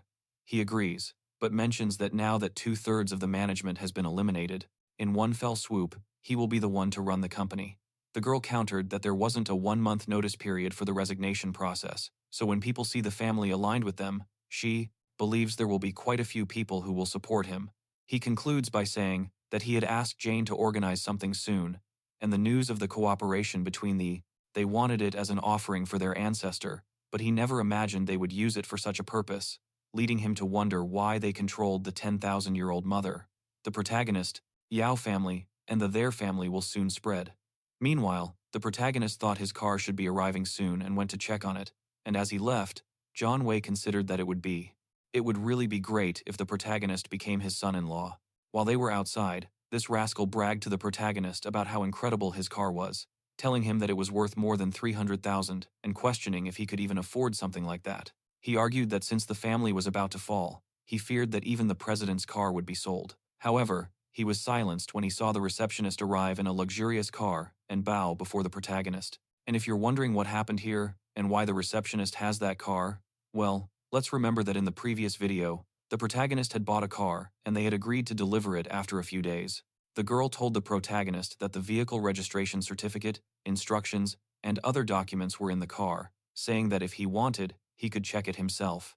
That was how stunned he was when he heard those words. And to finish things off, the protagonist shows him the keys to his new car, then presenting them to the rascal while asking him to repeat what he had said, since he couldn't hear him clearly the first time. Phew, the bastard deserved that. Moving on to the cigarette boy's house, where both the father and sons were celebrating because they considered what the family had done there a victory. And if you don't know about what they're talking about, refers to having fired 1/10 of the employees. However, they are interrupted by the boy's father's father. Sorry, I found it funny saying that. Who was furious and threw a newspaper at him. He told him that the Yao group had just held a press conference and announced that they would provide the family with washing chips at affordable prices. Concludes by stating that they were suppressed by the main family for nearly 4,000 years, all for the chance to overthrow them, since the main family was indifferent. Standard. The boy, stunned by the news, couldn't believe it and wondered how that was possible, leading him to ask his father what they should do now, which, he replies that he was also there to ask the same question. The cigarette guy was furious, and as he tore up the newspaper, he said that the Yi family were bastards, adding that they had an escape route, and what they were doing now was purely to ruin them, which devastates him, saying that it was too late to say that. And, this time, his family will face a catastrophe after the cigarette guy learned the news that the Yao family and the Yi family were operating together. He became a little fearful. He was wondering why the Jaguar family agreed to work with the Yi family, since they had never cooperated before, and why they chose to do so at this time. However, his thoughts are interrupted by a phone call. He thought it was the protagonist calling him, but it wasn't. It was Lian Chen, one of the people Lin Fei fired. He was congratulating. The boy was being recognized for the acquisition of Group G, and as such, they had prepared a banquet. They hoped he would join them, saying, "So, I had already gathered all those who renounced Group G and will be working with them in the future." He just needed to know that. But before he could finish the sentence, he was interrupted by the boy, who told him that they were fools and had abandoned everything. And, that being the case, it was none of his business. And with that, he hung up on him, which made him wonder if they even cared. He called again himself and asked the boy why he was so angry, and if something had happened. However, the boy hung up on him again, leaving him furious, and he wondered if the boy was crazy, since he had just enraged. He concludes that this implies the Bike family is connected to his son's sudden misfortune, and that they are truly a family filled with malicious intent. Ignored his call. At that very moment, one of his colleagues told him that everyone needed to see the Group G website, which announced that Group G and Group Yao had joined forces and the Yao family is supplying them with chips, a revelation that keeps Lin constantly occupied. He realizes the magnitude of his mistake in abandoning the company, and, visibly shaken, repeats to himself. It's also not surprising that Han Ensi, referring to the blonde boy, has changed his attitude. Clearly, the blonde boy knew this beforehand, leading him to wonder why Han Ensi hadn't said anything to him. We then see the blonde boy at his house, where he's worried. He believes he messed up badly, and his father will likely sever ties with him simply because of supporting the their family. However, if he hadn't supported the their family, Lin Fei would become enraged and burn the An family to the ground, meaning they were screwed either way. At that moment, someone knocks on the door, immediately putting the boy on alert, as he knows it's his father. He attempts to explain that Lin Fei is involved with Zhanti and Lin, and he believes that even if the Yao family suffers some losses, it is much better than offending Lin Feng. However, the reality was the complete opposite of what he thought, as his father ended up congratulating him, telling him that he had done very well. He didn't know what was happening, so his father explained that the Li group and the Yao group had agreed to a partnership and were going to provide him with chips, telling him that the Li family is going to take off now, which will lead to the downfall of the Song family, and his family will become even more powerful than the invincible Song family. With a slightly double, trembling voice, he tells his father that if that is really true, then no matter what, he must not offend Li Feng at all, who is exactly the infamous father. He ends up kneeling before the protagonist, begging him to please help his son Minu, who had been poisoned for about 7 months. Lin Fei then hands him a letter, while he tells him that he knows that very well, since that guy has a great relationship with Jiang Feng. Even the Li family and the Qin family are very respectful to him, asking him if he understood.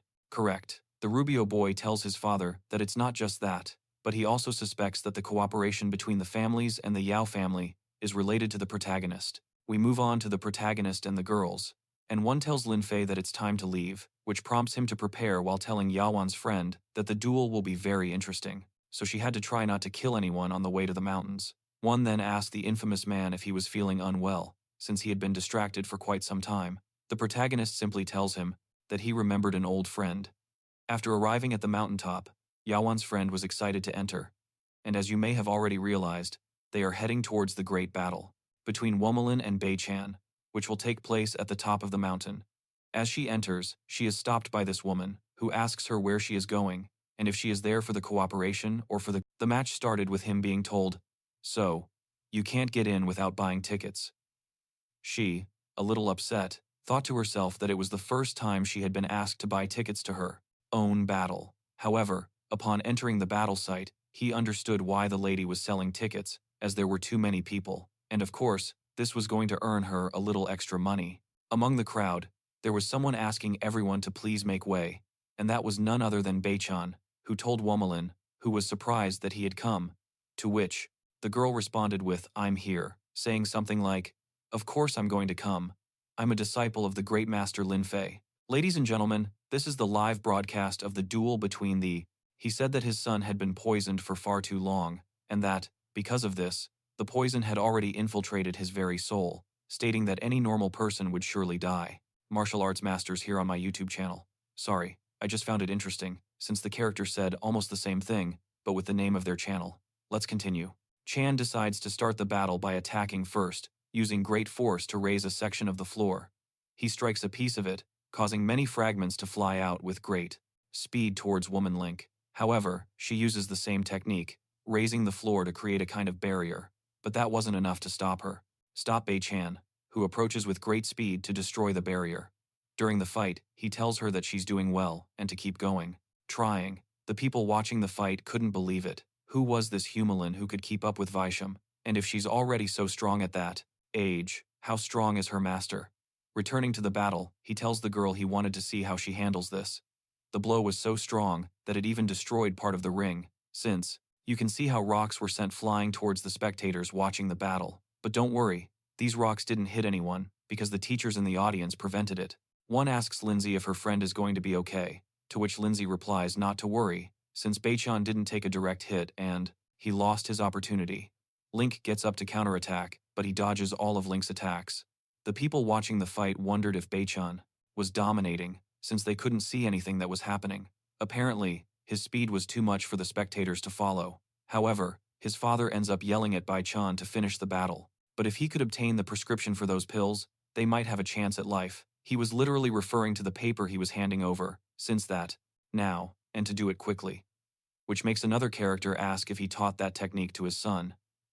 Beichan, while looking at his father, thought to himself that his father allowed him to use that art, but before that, he needed to change that difficult situation, so they have to stop defending and take a hit in order to accomplish something, and that's how they end up taking a tremendous blow to the face, stomach, causing both of them to end up spurting blood from their mouths. Beichan ends up arguing with the girl that he was filled with joy, since it had been a long time since he had encountered an opponent like that, flattering her and telling her that she was very strong, so he was going all out, which surprises her, since Beichan had been hiding his true strength until now, saying, "So you can only use that technique." Then, Beixian ends up unleashing an impressive force before everyone's eyes. This person ends up approaching Beichan's father to ask him if that wasn't the technique that burns away your own life, which prompts him to respond by saying that it was just a way to use the full potential of his body. At his current level, Beichan cannot use his true technique. The Beis, overconfident in their strength, launched themselves at Walmart using a technique called 100 Wind Fists, which appeared really dangerous. Yaoqi, one tries to defend Walmart, but Lin Fei stops her, telling her not to worry or get nervous, and to watch carefully. Womo Lin was performing the technique that the protagonist taught him from Chenggu, and borrowing strength from this technique, she decides to attack. The two powerful attacks collide, creating a sinister energy from both sides. However, everyone was surprised that Beichan couldn't withstand the impact of Womo Lin's attack and was sent flying into the sky, on the verge of death. His father, paper contained the cure for his son. The man, while examining the paper, commented that the prescription was not for some normal herbs. However, as the protagonist was leaving, he approached him to check on his son, but seeing that he was not doing well at all and was even bleeding from the mouth, he decided to treat him right there with some kind of technique. His father asks Womelin if he can tell him what move he just used. Wow, are you telling me you're already at this part of the video and you haven't even left a like? Believe it or not, bro, your subscription and your like really help motivate me to keep bringing you this kind of content. So, what are you waiting for? Bro, leave a like, subscribe, it's free, and without further ado, let's continue. She, still in pain from the technique he used, responds that the technique is called Chenggu's critical strike, which causes the guy to approach her and ask her, saying he hadn't heard of that technique, but asking if she would be willing to teach it to him, implying that those skills must have some connection to Emperor Chenggu, consecrated to Taoism, but he is interrupted by Beichan's father, who tells him that it was Wudang Mountain that consecrated Emperor Chenggu, not Qinshan. To clear up any doubts, she asks the girl who her teacher is, and the girl answers that it's Link, but she couldn't finish the name because she noticed the protagonist was giving her with a displeased expression, which prompts her to properly introduce the protagonist as Master Lin Fei. Beichan's father then asks the old man if there's a powerful master named Link in the old world. The old man denies it, saying he's never heard of him. However, this mysterious person was observing everything before departing. He mentioned that they never told him anything about a master capable of teaching Womelin. However, he gets interrupted by a message from Black Rose, who asks if the task had been, wondering how the protagonist managed it, given his superhuman speed. The protagonist, placing his hand on Yehuna's face, declared that he had finally found her, stating that they have to contact him after he had gathered the herbs, as he was going to help him. Following this, we move on to the girl from the beginning, Yauwan, who is currently being examined by a doctor, completed, which frightens him because we know it hasn't. We also realize that this person is the one who ordered Beichan to test Womelin's strength. He responds by telling her, Yagua's bodyguard is no ordinary person. The fact that his master was a Black Frozen level Grandmaster doesn't impress him much, and he simply replies with a message saying, only 3 million, which I assume is that's the amount he's going to offer for the job.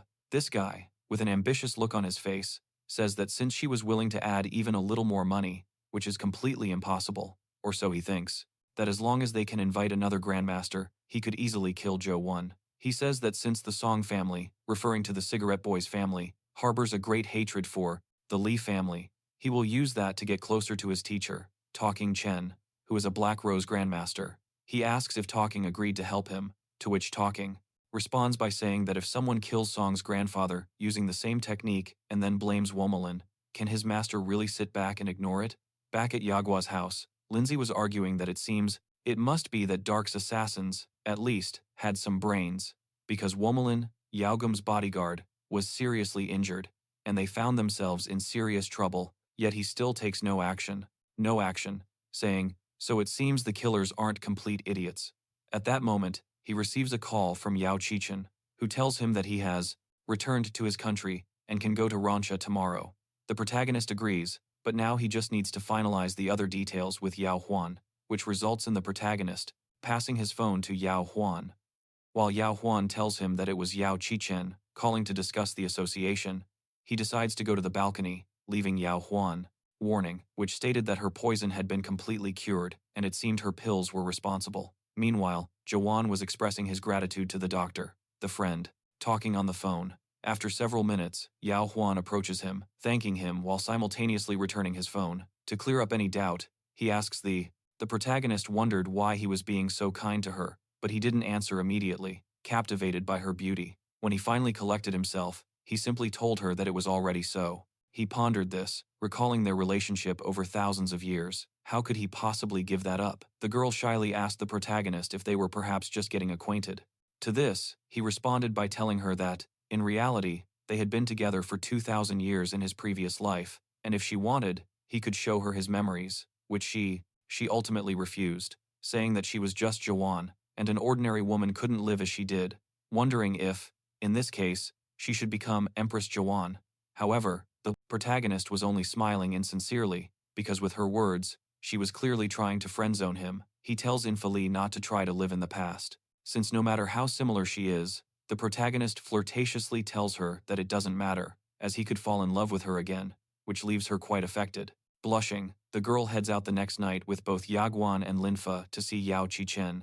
One ends up asking the protagonist if he went to see President Yao with, to which he replies that it wasn't that, and he just hadn't seen little Yao in a while. Upon arriving, she is surprised to see the little Yao that the protagonist was talking about, because he was not small at all. On the contrary, he was already an older person. He ends up greeting them. The protagonist told her that she was the president of the Ji Yaoqi group, who wondered in her mind. She believed Yehun was mistaken, as it was the master, referring to the protagonist, who had saved her. Then, one hands the doctor a card, telling him that there were 8 million on it as a token of their gratitude, and asked him to please accept it. If that was the protagonist's wife, and, if so, he had to put on a good face, which he does. Greeting her, he tells her that they had always admired their group, Yauwan. He replies that admiration was nothing worth mentioning, and asks if there were 7 chip appointments for his group. So, if that were the case, at that price, it was possible that he wouldn't get any return, to which he responds that there wasn't much of a loss and that it was nothing to him.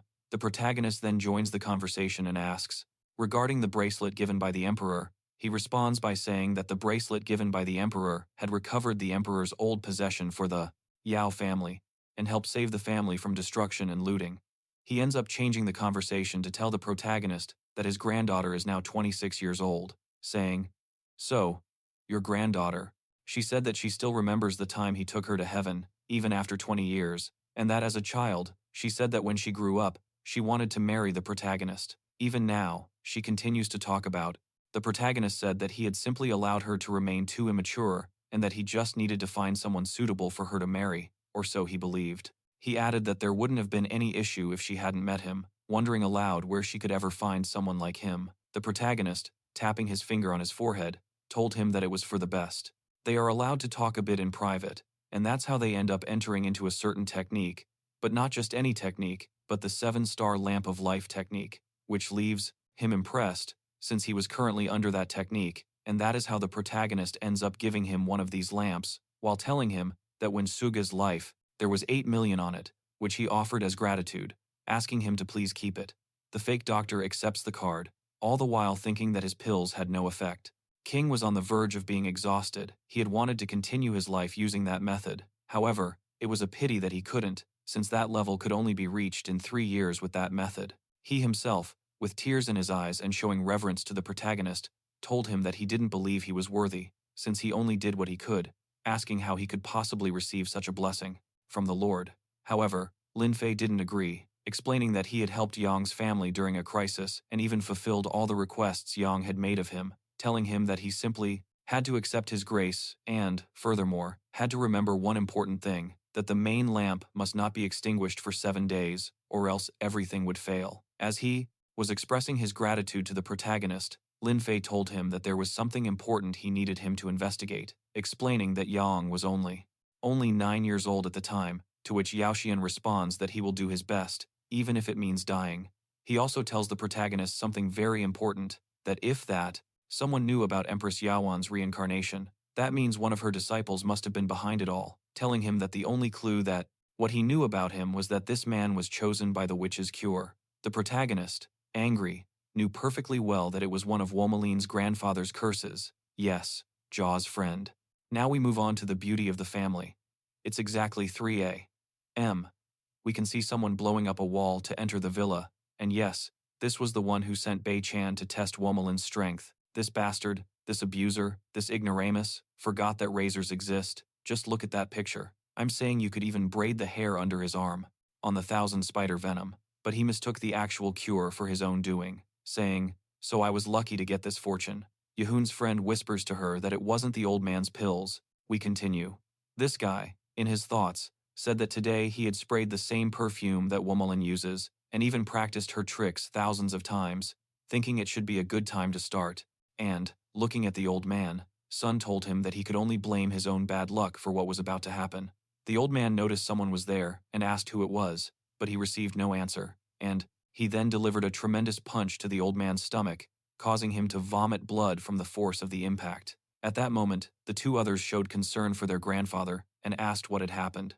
Just then, he also managed to see the silhouette of a person. This person, holding his grandfather in his arms, told the guards to chase after him, which they did. The boy's father quickly told him, that they had to get him to a hospital urgently. However, the boy said it was too late, as his grandfather had already passed away, and with tears in his eyes, he stated that the wound and the residual perfume scent belonged to Yauwan's bodyguard. Knowing this, he vowed that if he ever forgot the hatred he felt, he wouldn't be worthy of being a man, arguing that the family, he simply had to wait for him, since he wanted them all dead. The father, also feeling his son's pain, told him that he needed to calm down and not act impulsively, and that he should call the police. The next morning, a police officer was at Yauwan's house.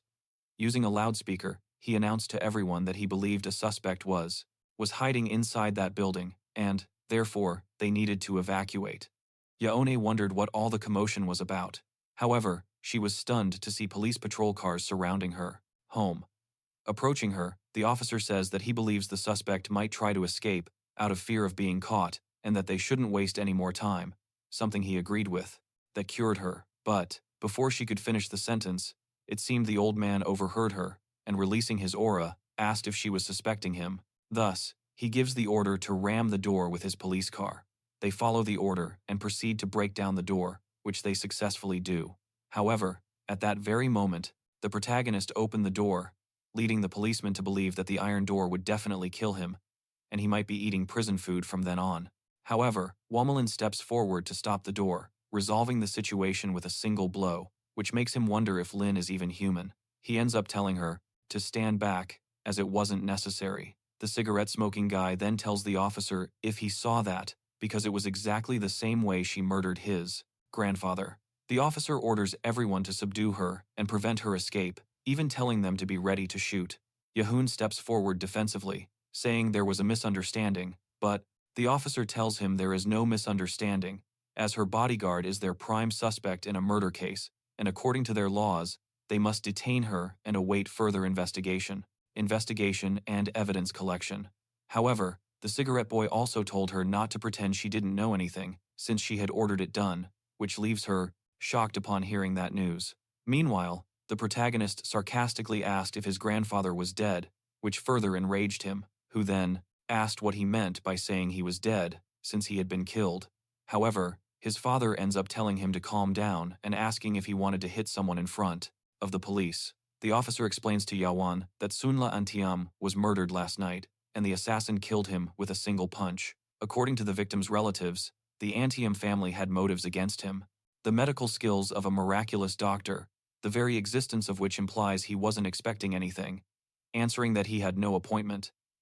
We now see the protagonist, who was, and a motive for committing the crime, and he could also see that Womalin has the ability to do that. However, Yauwan steps in front of her and tells him that Walmarling was always with her, telling him that she hadn't gone anywhere and that he could vouch for her. However, he seriously tells her that he fears his testimony will be meaningless, asking Womalin if perhaps the perfume she uses is Chanel Coco, something that leaves her very impressed, wondering how they knew that. This causes him, now agitated, to tell her that his grandfather's room still has her scent.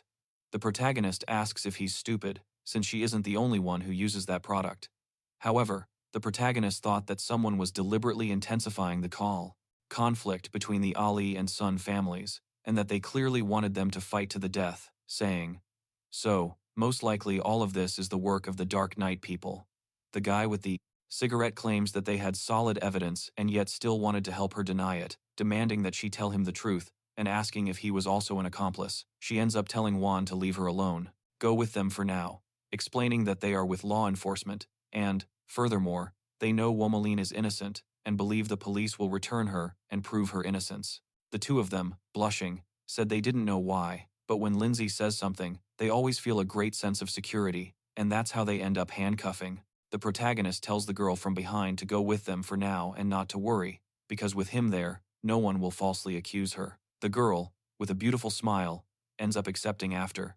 Naim was worried about her friend after she was taken away, since the Sun family won't let Womalin off so easily and will definitely put pressure on the case, forcing the police to. Walking calmly down the street when his phone suddenly rings, it seems that Yauwan's friend had told him about what happened with the fake doctor, because he looked, close the case quickly. Lin Fei, seeing this, tells her that she will also have to be held accountable, since she claims that Womalin was instructed by her, and she fears that they will also want to drag her into the water, which is why he's making a phone call first, fearing he might have to intervene personally. One is surprised to overhear the protagonist speaking with Jean-Lin, the head of the wall, who questions how Lin Fei could also know the head of the bureau. Jean-Lin asks the protagonist if his call is about Womalin, and if so, he fears that this matter is significant, as many people are investigating it. Finally, he asks the protagonist to tell him the truth, inquiring whether Womalin actually committed the crime, or if she was framed, to which the protagonist replies that she was indeed framed by someone from the Dark Knight organization.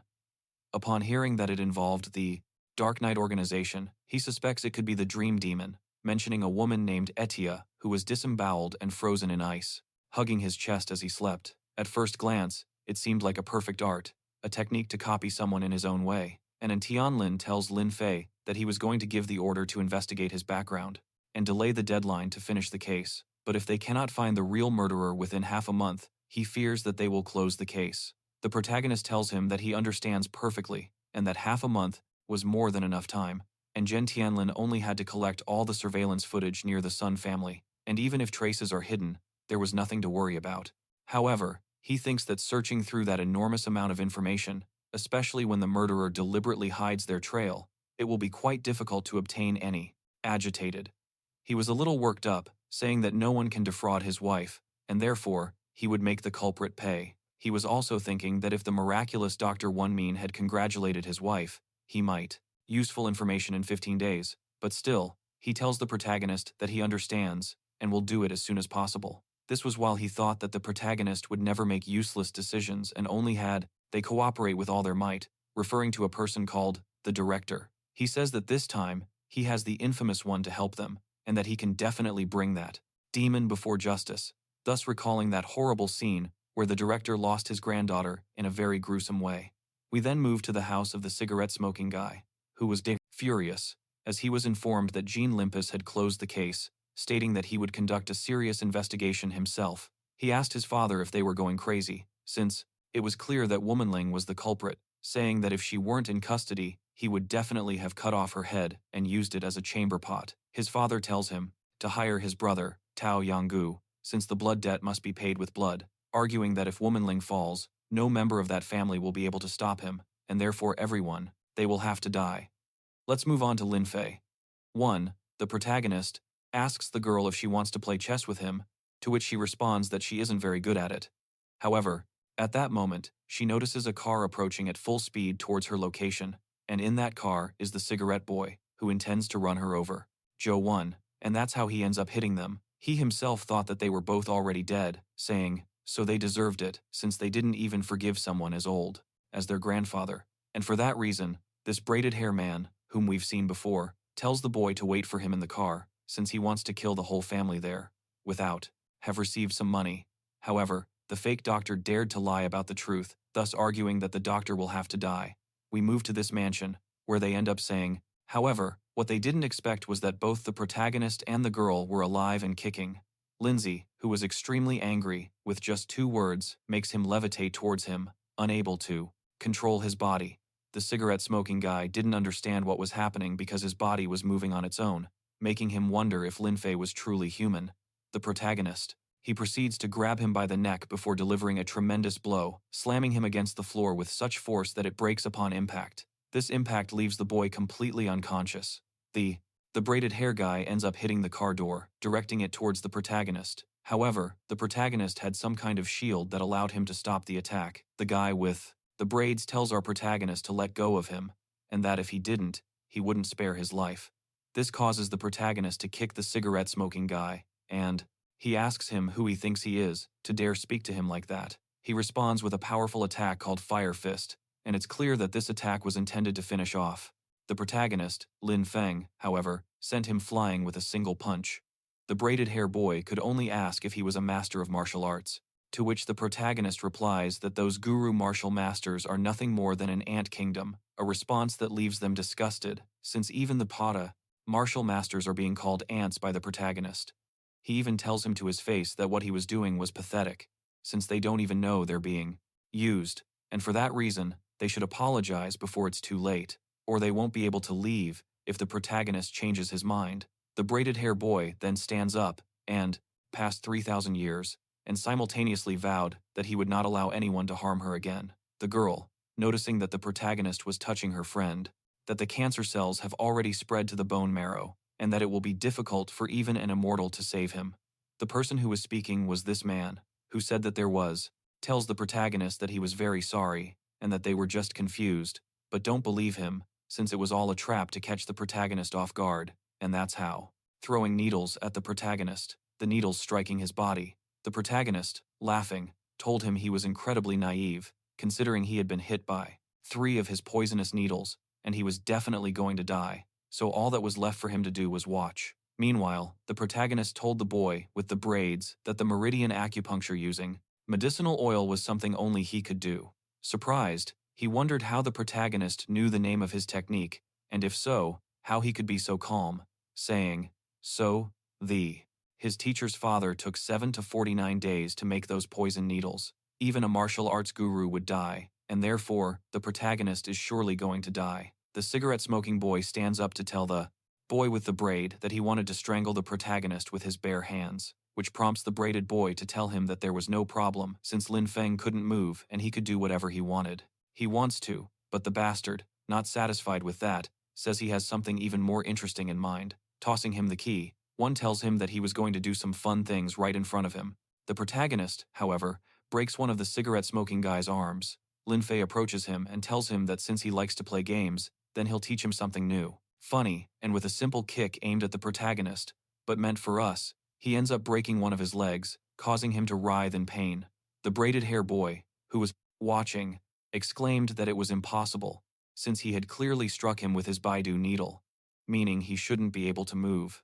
The protagonist, having heard from Dr. Wen Ming that he could even cure that girl's incurable poison, he brought his father to that place, saying that he could cure a poison that even a doctor could not cure. Showing him the needles, asked if he was talking about these, saying, So, with just that poison, even if you used something 1,000 or 100,000 times more lethal, it wouldn't cause any harm. Pain, or even just a slight itch, made him realize he couldn't handle the protagonist, so he ended up running away. However, the protagonist had anticipated this, and, while throwing needles at him, he wondered if he really thought he could escape. The needles ended up piercing him, and already on the ground, he asked the protagonist why he had destroyed his meridians, which, he replied that he should be happy since he hadn't taken his life.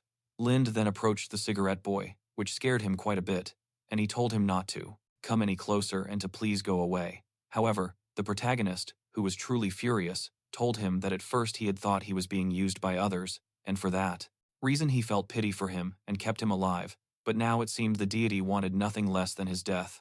But before the protagonist could send him to the afterlife, Yauwan stopped him to say, even though he's not a good person, sending him to San would ensure things go according to the plans of whoever is behind everything. In the end, Lin Fei spares his life and tells the boy to take Sun Ao and leave, which he quickly does himself. Lin then went, and taking a seat, told Huan that even if he were to let him go, he wouldn't accept his kindness and would only think it's a facade.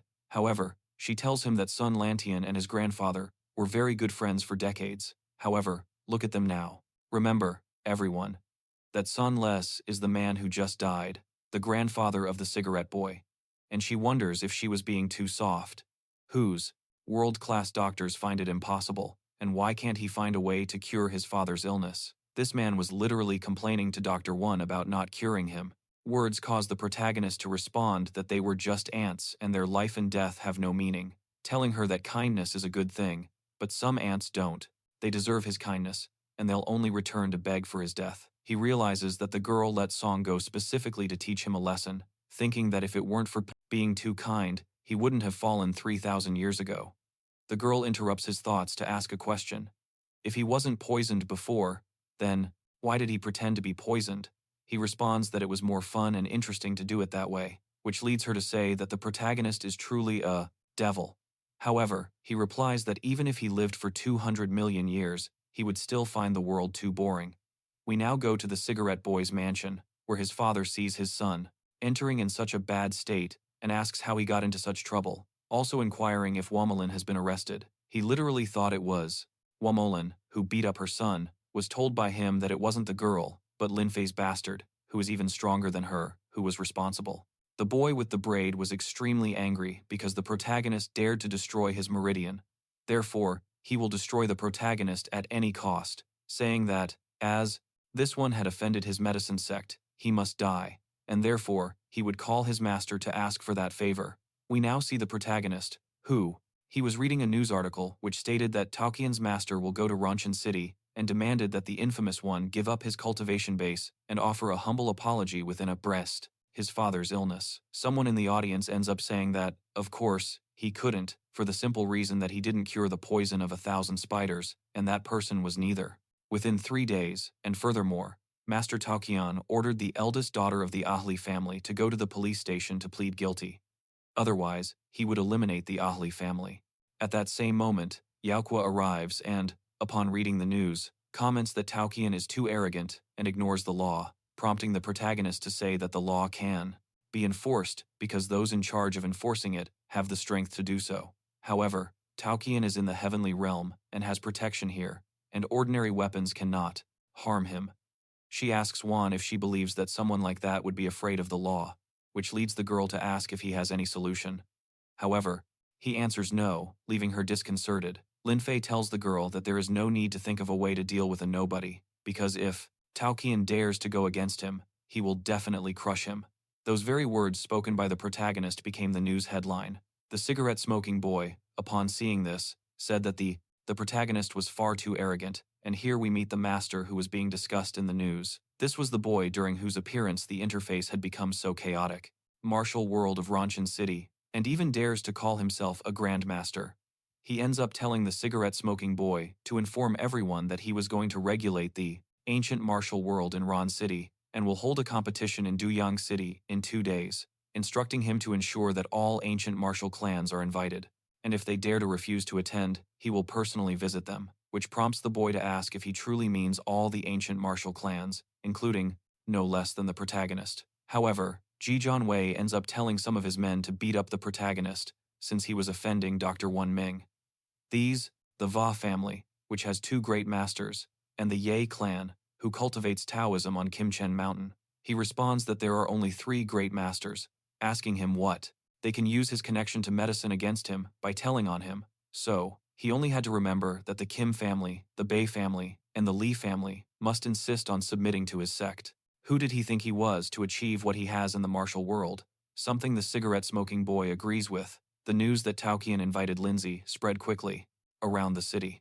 While watching the news, he wondered why that old man had to make such a fuss, as if he wanted to inform everyone of his impending death, implying that he just wanted to maintain a low profile. However, his thoughts were interrupted by the boy with the cigarette and the boy with the braids, who told the protagonist that his master Taoqian said that if he could break his meridian and offer a humble apology, he would spare his life. However, the protagonist, displaying a terrifying aura, told them to get out of his sight, which they ended up doing. Doing this, since they thought that only their master could handle him at that moment. Just then, he ended up receiving a call from director Zhang Lin, who told him that the protagonist that there was a problem. The amount of information they could extract from image recognition was too limited, meaning it couldn't handle such a precise comparison. So fine. So they have to do it themselves, frame by frame. But there was a problem. All of his men were exhausted, so the protagonist getting up from his chair, said that he had only been told to gather the surveillance files, and shouldn't worry, since he was heading straight there. A couple of minutes later, Yalin was waiting for. They understand the order and rush towards the protagonist. However, he, dodging all their blows and using acupuncture techniques, leaves them both unable to continue. Both Dr. Wang Wei and the others are left. Lin Fei. One of the people accompanying him wondered who was arriving, since Director Yalin was waiting in person, and questioned if it was him. The richest man in the Southwest is pleasantly surprised when, upon arrival, the protagonist asks the director to show him the surveillance files, which the director ultimately does. Now that they are inside, we observe that the workers are completely exhausted, having apparently stayed awake for a very long time. The protagonist then tells the director that he orders everyone to leave, which the director does, thanking the workers for their hard work and instructing them to return and rest. Once alone, the protagonist tells the director to turn on all the screens and play all the surveillance videos that have been collected.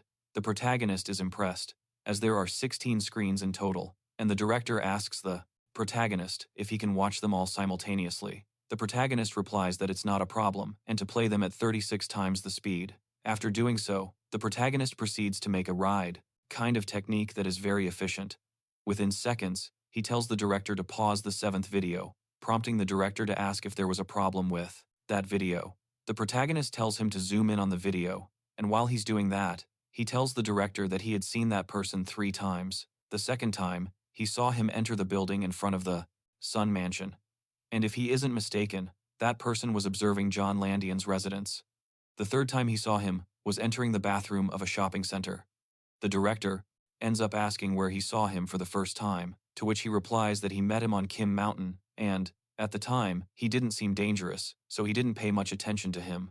Surprised by the technique he had used, they called the protagonist a brat and asked who he was to suddenly intrude into their house, which makes the elated with excitement. The protagonist says that he will have his men investigate his background. He thinks to himself that Master Link is truly impressive, since he has a brilliant mind, as he could remember every person who passed by him. Lin clarifies to the director that she may not have the file on a hitman, and for that reason, he just had to force him out, using the entire Ronshan City police force, and then leave the rest to him. We move to Blue Moon Lake Square, which was clearly visible to the naked eye and surrounded by many people. Someone approaches the person sitting in the middle to inform him that everyone is present except Lin Fei. This person was none other than the boy with the cigarette next to Master Tao Qian, who tells the boy that it doesn't matter, because if he dares to come, he will crush him. Sun wanted to give a speech to all the elders and cultivators who were there. However, he is interrupted by Bai Chan, who questions how he can address all the ancient martial artists of the Rongchen City is on stage, telling him to get down and let Tao Qian take the stage, words that ultimately anger him. However, Tao Qian then asks him to come down. Since someone wants him to go on stage now, he will speak with them personally. With a small jump, he positions himself in the center of the stage. This is to tell everyone that they should. I know why he is there. If they submit to the oil and obey from this day forward, he will give them much of what they desire. And for those who contribute to the medicinal oil, they will not lack elixirs.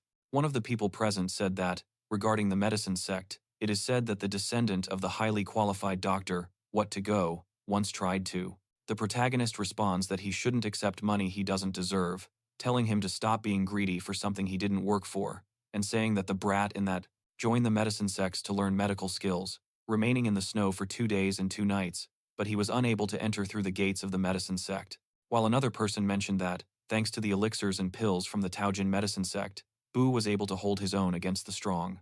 Bai Chan, the old man, informed all the ancient martial clans that anyone who didn't want to submit to his sect would have to fight him, and if they managed to defeat him, he wouldn't bother their clan again. The second grandmaster of the Bai family then stands up from his seat to ask Tao Yang if he will actually keep his word. After a while, Link arrives, accompanied by Yauwan, who mentions that there seems to be a battle ahead, and if both Master Taokia and the second grandmaster of the Bai family were in the middle of fighting. The girl is surprised to see that one of the combatants was the grandmaster of the Bai family, Bai Pohu's protective armor, which is rumored to be impenetrable even by bullets. However, the protagonist tells him that this grandmaster is about to, losing something that left him pensive, he launched an attack against the old man, declaring that he was just like him, a great master of martial arts, and therefore should not look down on his Biol family. As he activated a sort of shield, the old man told him that great masters vary in strength, and therefore, he was no match for him, unleashing the same attack he had used previously against him. Womalin's attack collided with the old man, but the blows had no effect, as the old man didn't even flinch. He couldn't believe it. How was it possible that, even being at the same 23rd level as him, he couldn't even penetrate his protective armor? At this point, the old man manifested a complete armor using his ki, all while saying that, Lord Vi. At that time, he used his natural talents as a doctor to become a saint for Wa, but he never imagined that the descendants of the Wa family would become so greedy as to had to get off the stage, and with just one blow, he defeated him, which greatly impressed the master's disciples, who commented that the family master was defeated in a single blow, which frightens him greatly, as it signifies that Master Tao Qian was incredibly strong. Overjoyed, he went around telling everyone who else would dare to challenge him. The cigarette-smoking guy approaches him to inform him that Master Lin Fei is present, prompting him to arrogantly tell the protagonist that he had better give up his cultivation, and, if he bows before him 3 times, his life will be spared.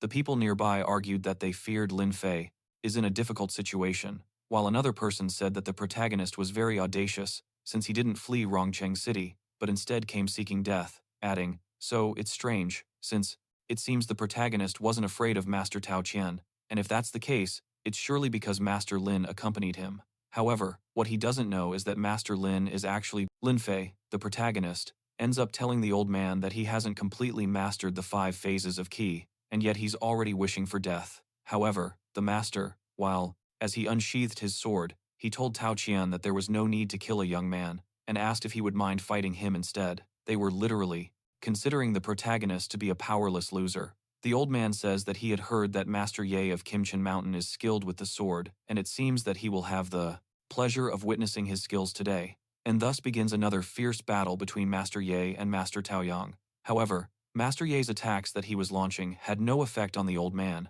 who, of lying to his patients, arguing that his schedule was empty that day, so he didn't mind helping him with the patients.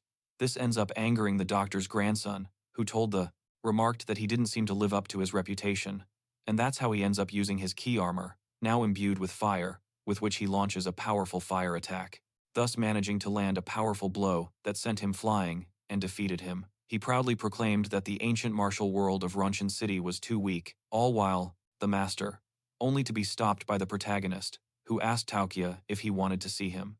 The people who were present at the scene wondered if perhaps the protagonist was crazy and should address his master instead of pretending to be strong.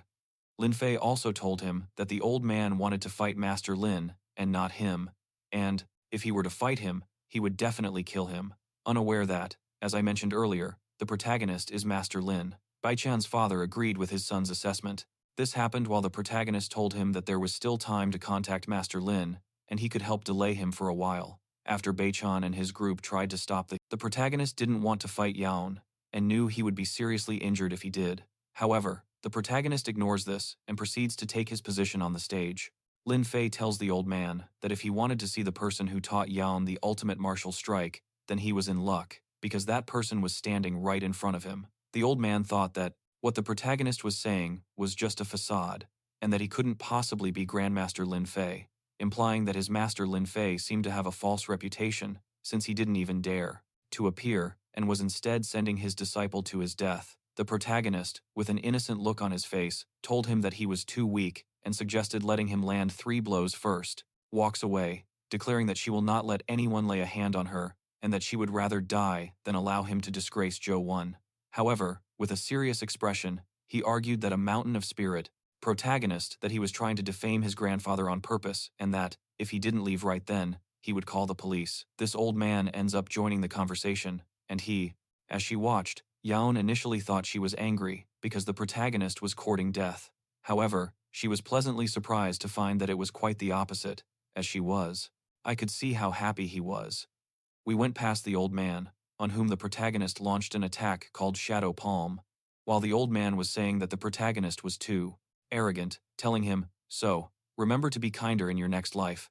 The attack ended up impacting the protagonist, but it didn't make him move even 1 centimeter. Lin Feng asked the old man if that was all he had. telling him that the attack was too weak for him, words that ended up surprising the old man. The old man's own power, unable to withstand the pressure, ended up making his hand bounce back, which made his arm hurt quite a bit. The protagonist calmly told him that his own power bounced off him even though he didn't defend himself, and therefore he now had 2 opportunities left. At that moment, the people who were there realized that the protagonist was the master. Link, watching the scene unfold, was impressed because the protagonist withstood Han's coup d'etat without using any protective armor. The old man, realizing what the protagonist truly is, Master Lin prepares to attack, donning his armor and wielding a sword before launching himself forward. However, the attack has no effect on the protagonist, who tells the old man that if he could try a little harder, which causes the old man to step back and reactivate his fire technique. The old man launches the attack, managing to land his technique on the protagonist, resulting in a massive explosion on the stage. However, once again, the attack doesn't leave a single scratch on the protagonist, who calmly tells him. He asked the protagonist if he happened to know who he was, warning him that he could destroy his future with a single sentence. The protagonist ends up answering that. The old man that he's exhausted all his options. The onlookers were worried, or rather, astonished by what they had just witnessed. But the one who was truly worried was Bei-chan, who wondered how he could have ever considered someone as impressive as the protagonist to be just a humble bodyguard. Moving on, with the fight, the old man realized he had messed with the wrong person, and in an attempt to keep Queen from leaving, he attacked, managing to trap the protagonist in a water bubble. The old man, laughing, called the protagonist an idiot, as he had been trapped by his Suki, which was like a water dungeon, and would surely lead to his death, telling him that his 5-pass Suki was indestructible, and seeing that the protagonist was trying to break it, he mocked him, asking if he actually planned to break it with just one finger. However, that's exactly what the protagonist ended up doing, managing to break the as if it were a mere air bubble. Nevertheless, while the protagonist prepared his attack, he informed the old man that he had already carried out his 3 strikes, and therefore, it was time to send him to. Seeing his disadvantage, the elder St. Peter proceeds to activate his armor while retreating. However, it was not enough to save him, as the protagonist's attack pierced right through him. With no other options, the old man, now on the ground, insisted that he couldn't die and attempted to use a wood-based technique to heal himself. However, his efforts were futile, because by doing so, he only worsened his condition. Lin Fei approaches the old man and tells him to just give up, that it was pointless since he had already destroyed his cultivation base. The boy from the braids-wearing character tells the protagonist that he can't kill them because they are disciples of the medicine asylum, and asks if he isn't afraid of being torn to pieces as a consequence, which prompts, of course he knew him, saying that he was his future wife's grandfather, which leaves the old man a little bewildered. Clearly, here they reveal to us that this old man is the grandfather of the protagonist to reply that, in the first place, he never said he would kill him. However, Tao Qiao was the one who sought his own death, so he tells him, go back and tell the leader of Yauwan, a sect that, if it dares to challenge him again, can be sure that he will wipe out the entire medicine sect. After saying that, the old man couldn't take it anymore and ended up leaving with San Pedro Day. Once and for all, Bai Qian's father was a little fearful, since the protagonist threatened the medicine sect, which has existed for a millennium. The master also tells us that Tao Qian was just an elder of the medicine sect and could not compare to the great figures of their sect. Jian ends up approaching the protagonist while flattering him, telling him that he was impressive a moment ago, which makes the protagonist ask her if he really was incredible, asking her if she had already fallen in love with him, which is making her head spin. She told him that, of course not, and asked him what level those great masters were in his eyes, to which he replied that the grandmasters were at the chi refinement stage, and even grandmasters are at the foundation building stage, thus implying that he believes there is no difference between them and ants. The protagonist, addressing Yauwan, tells her he has a question for her. Which of the 3 types within the Bai family does she believe wants to harm him? The girl answers that there should be no hatred between her and the Bai family, and therefore she believes they will not harm her, but if he asks that, it must be because there is a reason. However, the protagonist only tells her that he will wait to see if that person reveals their intentions. As night falls, the protagonist is on the balcony, thinking that if Jiang Tianli, the girl that the protagonist considers to be his wife, the protagonist, approaching the old man and checking his acupuncture points, stated that he couldn't treat his liver cancer because his couldn't handle the case, then he would have to ask other people to do it. However, at that very moment, he is interrupted by a call from Jiang Tianli. Lin Fei asks him if, at that point, there was some kind of problem, which led him to reveal that the murderer was hiding in a house within Kim Gae's territory, under the jurisdiction of Pai Si City. And yes, that is literally the city's name. I'm not kidding. The protagonist quickly responds that it sounds perfect and that he's heading there right away. And upon arriving, the police become aware of a presence, which, the presence belongs to the protagonist, Li Han. As he entered the house where the murderer was located, several blades immediately flew towards him. But don't worry, my friend, because that wasn't a problem for the protagonist, because he manages to stop them all with some kind of ability, and the murderer wondered who had opened the door. However, at that very moment, he felt a terrifying aura behind him, causing him to attack without thinking twice. But it wasn't enough, as his attack was stopped by the protagonist once again, who told him he was there to take his life. However, before the assassin can say anything, he's sent flying into the sky. But the protagonist, using his ability to pausing, makes him stop in mid-air, which makes him wonder if the protagonist is some kind of grandmaster. To which the protagonist replies, "Why does everyone consider him as weak as an ant?" telling him that he hasn't dropped him because he still has questions for him. The assassin also says that he has a question for the protagonist.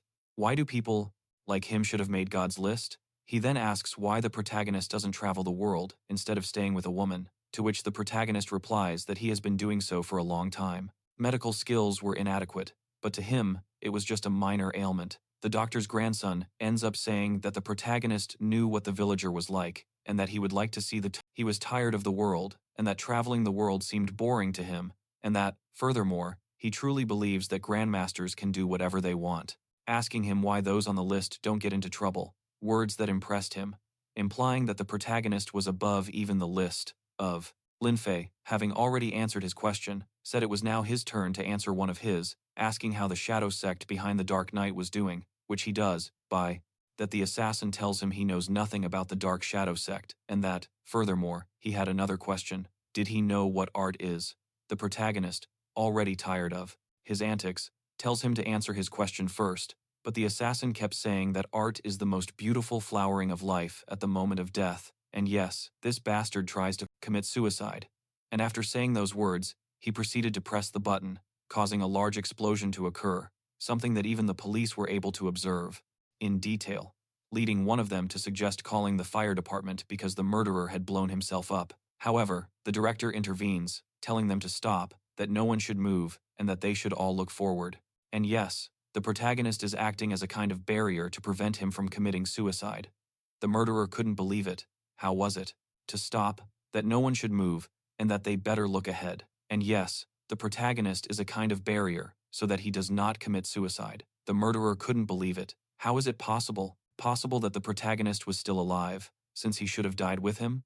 The protagonist then asks him if he calls the garbage he's trying to create art, telling the same that he can kill him and then bring him back to life, and times would be art. Believe it or not, the man, now without hope, can only beg to be allowed to end. Protagonist jealous, and he was so sure of it. The protagonist, with a few movements, manages to produce some needles, which he then inserts into the old man's head. The old man is shocked by what end his life himself.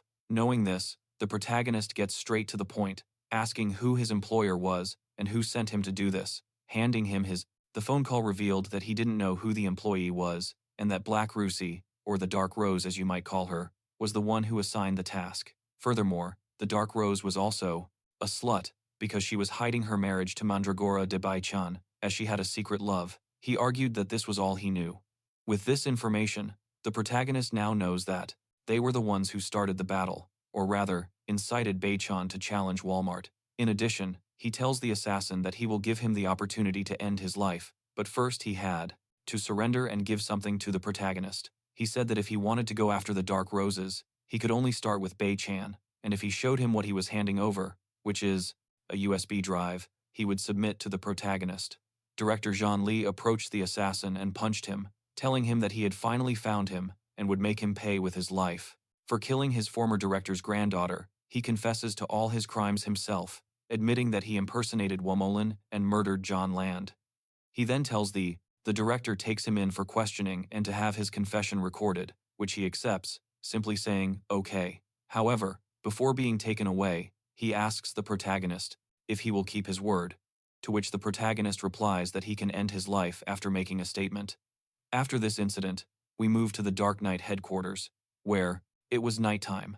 The protagonist, who was present, was surprised to find the place deserted, leading him to realize that it's obvious no one would be there, since the Dark Rose does not. The protagonist noticed that it was the legendary Imperial Needle, mentioning he had seen a master demonstrate its use. The old man then coughs up blood, which worries him greatly. Trust the nightmare, meaning they don't even trust their own people. It seems the protagonist will have to start with his lover, Bei Chan, and in the village of Valleys. The protagonist, upon arriving, he receives a call from director Jean Lin, who explains that everything was just a nightmare. The murderer had committed suicide after confessing to his crimes, and ultimately died from a gardenia allergy. Furthermore, the Shaun family, who are the family of the cigarette-smoking boy, have moved out of Rancheng City. After hanging up, the protagonist is greeted by the second Grandmaster and Bai Chan's father. Bai Chan's father then asks the protagonist what brings him there, a question he evades, instead saying he came to ask Bai Chan something, and while there with Bai Chan asks if he wanted to discuss something, which the protagonist uses as an opportunity to ask if Bai Chan knows anything about the Dark Roses of the Dark Knight. Bai Chan responds that the Dark Rose is his savior, explaining that she once risked her own life to save him, and they have since promised to be together for the rest of their lives. But considering their special identity, his father and his second uncle might not approve of his marriage, and for that reason, they haven't laid all their cards on the table. But he is shocked when the protagonist tells him that this woman repeatedly tried to take his beloved's life, asking him what he thinks he should do with her. He, with a trembling voice, ends up with the protagonist saying that she once risked her life to save him, and if he insists so much on punishing her, then he offers to pay even with his own life. But please don't harm his family, as he would never betray the Dark Roses. Lindsay ends up telling him that she admires him, and for that reason, she wanted to tell him the truth, but she fears she is not as good. To Ji-chun. While removing the needles, the protagonist remarked that they were just cancer cells, and that he shouldn't make such a fuss over nothing, saying to the doctor, as he believes. And that's how she ends up giving him the password to the flash memory drive, which makes him ask her what is left, to which the protagonist responds that the absolute truth lies there, telling him that she is actually a married woman, and her husband is the leader of the Dark Knight, named Mandragora, and that he was merely her plaything and a pawn. He initially thought it was a joke, but after the protagonist played him an audio recording where the Dark Rose admitted to planning everything and only using him as a toy, and that she had also plotted a show to make him believe that she risked her life to save him, he finally exploded in anger and declared that it was enough. However, the protagonist then told him that this was not all, as there was also a video, and asked if he dared to watch it, which he ultimately agreed to do. In the video, the Dark Rose could be seen, was with another man doing some spicy things. Upon seeing this scene, he ends up punching the laptop in anger, and then proceeds to tell the protagonist that he was going to put an end to all of that. However, the protagonist stops him to ask if he has healed the wounds from his fight with Womalin, and if he hasn't yet, to not avenge the insult. Bai Chan, acting like an alpha male, said to the protagonist that even if he dies, he would go, since he must end it himself, thus thanking the protagonist for giving him the opportunity. The protagonist, not very happy with that, tells him that he should come closer, since he was only in the middle stage of body refinement, so he was no match for her, but still, had a secret move for him, and that's how the protagonist ends up sending a ray of light toward Bai Chan's head. Confused, he asks the protagonist what it was that miracle, please check the old man's pulse, which the doctor then does. However, he is shocked to find that the old man's liver cancer has been completely cured. He did, which makes the protagonist explain that he had healed all his internal wounds with a spell, and thanks to that, he now had half a chance of winning. The boy was surprised, since his wounds had actually healed, leading him to believe that after consuming several rare herbs and nourishing himself with his father's internal energy for half a month, his internal wounds, they hadn't healed completely yet, but now the protagonist had easily healed his internal wounds himself. Expressing his gratitude, he shows them reverence, while saying that he doesn't know how he can repay them. He will repay the favor, and when the protagonist needs him, he will come immediately. However, the protagonist tells him that there is no rush, and that he should first take care of his own affairs, since, after all, he was going to take the life of the person he loves. Vaishian knew that this woman was everything to him, but he still tells the protagonist that she was just a pawn and has nothing to do with him. Love, and that he will break off the sinful relationship with her that very night. However, The protagonist knows how difficult it would be to do that. Since breaking the sinful relationship was the most difficult to pull off, we move to an unfinished building where his beloved Black Rawson was waiting. Or rather, the Dark Rose appeared at that location. While hoping Chan wouldn't be long, he reminisced about how they first met. That's probably why he was so eager to see her again. And yes, Black Rose is a beauty. It's just a shame she's evil. Although many of you like them that way, don't even try to deny it. And so, complimenting her great personality, he told her that she also wanted to do it, so they should go have some fun. However, this guy, with a serious expression, he asked her why she had lied to him. She, with an innocent face that would fool anyone, asked him if someone had told him something, which made him something that also surprises the old man's grandson, who wondered if a human being was really capable of doing something like that. The old man, for his part, ends up thanking the protagonist for show the recording where she said that Bai is a genius, and therefore would make him submit to her. This evidence left her stunned, and so, as she pulled a knife from her crotch, she told him, since they had already told him everything, there was no need to let him live. However, he remained unfazed by the threat, prompting her to ask him why he doesn't defend himself. Bai Chan, dejected, replies that he believes it wouldn't be so bad if he could lie to her his entire life, but now that he can't, he wouldn't mind being killed by her. She didn't know what to say, but, even so, she proceeds to commit the murder, telling him to go to hell, because if Mandragora finds out about their relationship, he will take his life. However, before she commits the murder, is stopped by an attack from the protagonist, who, approaching Bai Chen, ends up slapping him. This is because, a moment ago, he had gone to take revenge on her. He tells him to become a man, and realize that she doesn't love him, and only considers him her pawn, which leaves him speechless. Nevertheless, Bai Chan, standing up with tears in his eyes. With his eyes, he thanked the protagonist, knowing what he had to do. So, pointing at the girl, he told her that they were done from that moment on, but the cynical girl asked him what he was talking about. She was saying that there was never anything between them, and that he was merely a sexual partner for her. But now that he no longer wanted to be her sexual partner, she had no need to keep him around, alive. But before she could attack him, Sean took the lead, and decided to attack first with the 100 Fists technique. However, she threw a dagger at him, asking if maybe he didn't remember that he had practiced that move with her 1,000 times. However, he thought that she couldn't do anything with just a sword. However, she used the technique of who was once able to move freely through the world, terrorizing people in her wake. Who would have thought she would end up like this? He was literally referring to the girl, upon saving him.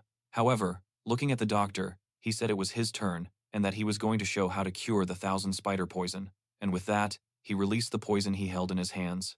Silver light sword screen, managing to multiply the daggers many times over, and these daggers ended up hitting him, causing serious wounds. Now lying on the ground, Blackroot is finished.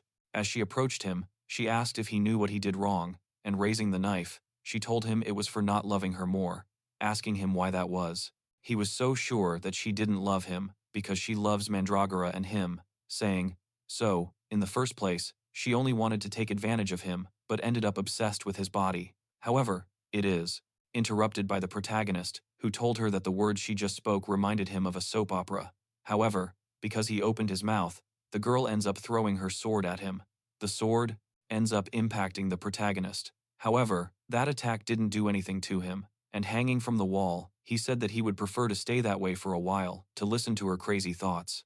In truth, this protagonist is quite the crazy one. Showing her multiple personalities, she told Bei-chan that her body still had feelings for her, and that if there was another man, landing on his chest, she confessed that she had taken many lives, but only loved the two of them, begging him to never stop loving her. The protagonist listened intently. That situation only reinforced the fact that this woman was truly insane, and Bei-chan was doing everything he could to resist her charms, while she relentlessly tried to get Bei-chan to return to her. She continued, and look, people, let's be reasonable. If someone asked me like that, I don't think I could resist. But anyway, she also told him that there was no way he could move now.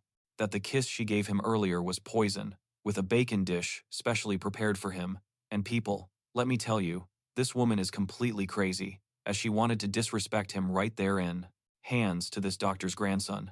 Seeing his grandson suffering from the effects of the 1,000-year spider venom, the protagonist tearfully told him that he couldn't cure the poison, and that it was that same place, so they could make peace. But girl, what did you smoke? Can't you see how you left poor Bei-chan all hurt and without strength, and yet you want to disrespect him? Ugh. It was this. Strong. The thing is, the protagonist, already tired of hearing all of that, says that things were getting boring, and therefore, the seed he implanted in Bei-chan could germinate, and so it does. With a simple snap of his finger, Bei-chan ends up releasing a great aura of strength, causing him to instantly cover himself, and in the lowest possible position, he tells the girl that now, this one doesn't stand a chance against him. Black Rose, while pointing at him, said that no matter how many times he tries, he cannot change his destiny. However, she is using the technique. Again, she told him that this time she is not going to lose. Both decide to fight with their best attacks, and the fight was close, but Bei-chan, increasing his power, manages to take the reins of the battle. She wondered how it was possible that Bei-chan was surpassing her in strength. In the end, Bei-chan's attacks ended up hitting the girl, who went flying into the air, and just when it seemed she was about to fall from a great height, and Chan helped her by grabbing her arm. She asked him why he did it, and he replied that he didn't know either, which caused her to. With tears in her eyes, she tells him that it's because he still has feelings for her, asking him not to do it, since she was taking advantage of him, which prompts Vian to tell her that they should never have started it in the first place. Black Rose tells her that now that she knows, surely her husband must have known as well, and even if the savior fears that the man will take her life, that's how the girl ends up letting go of his hand. While falling, she says that it would be better for her to die in that place, and she thinks that this is the punishment for being too greedy. All because of his sudden greed, and that it was all his fault.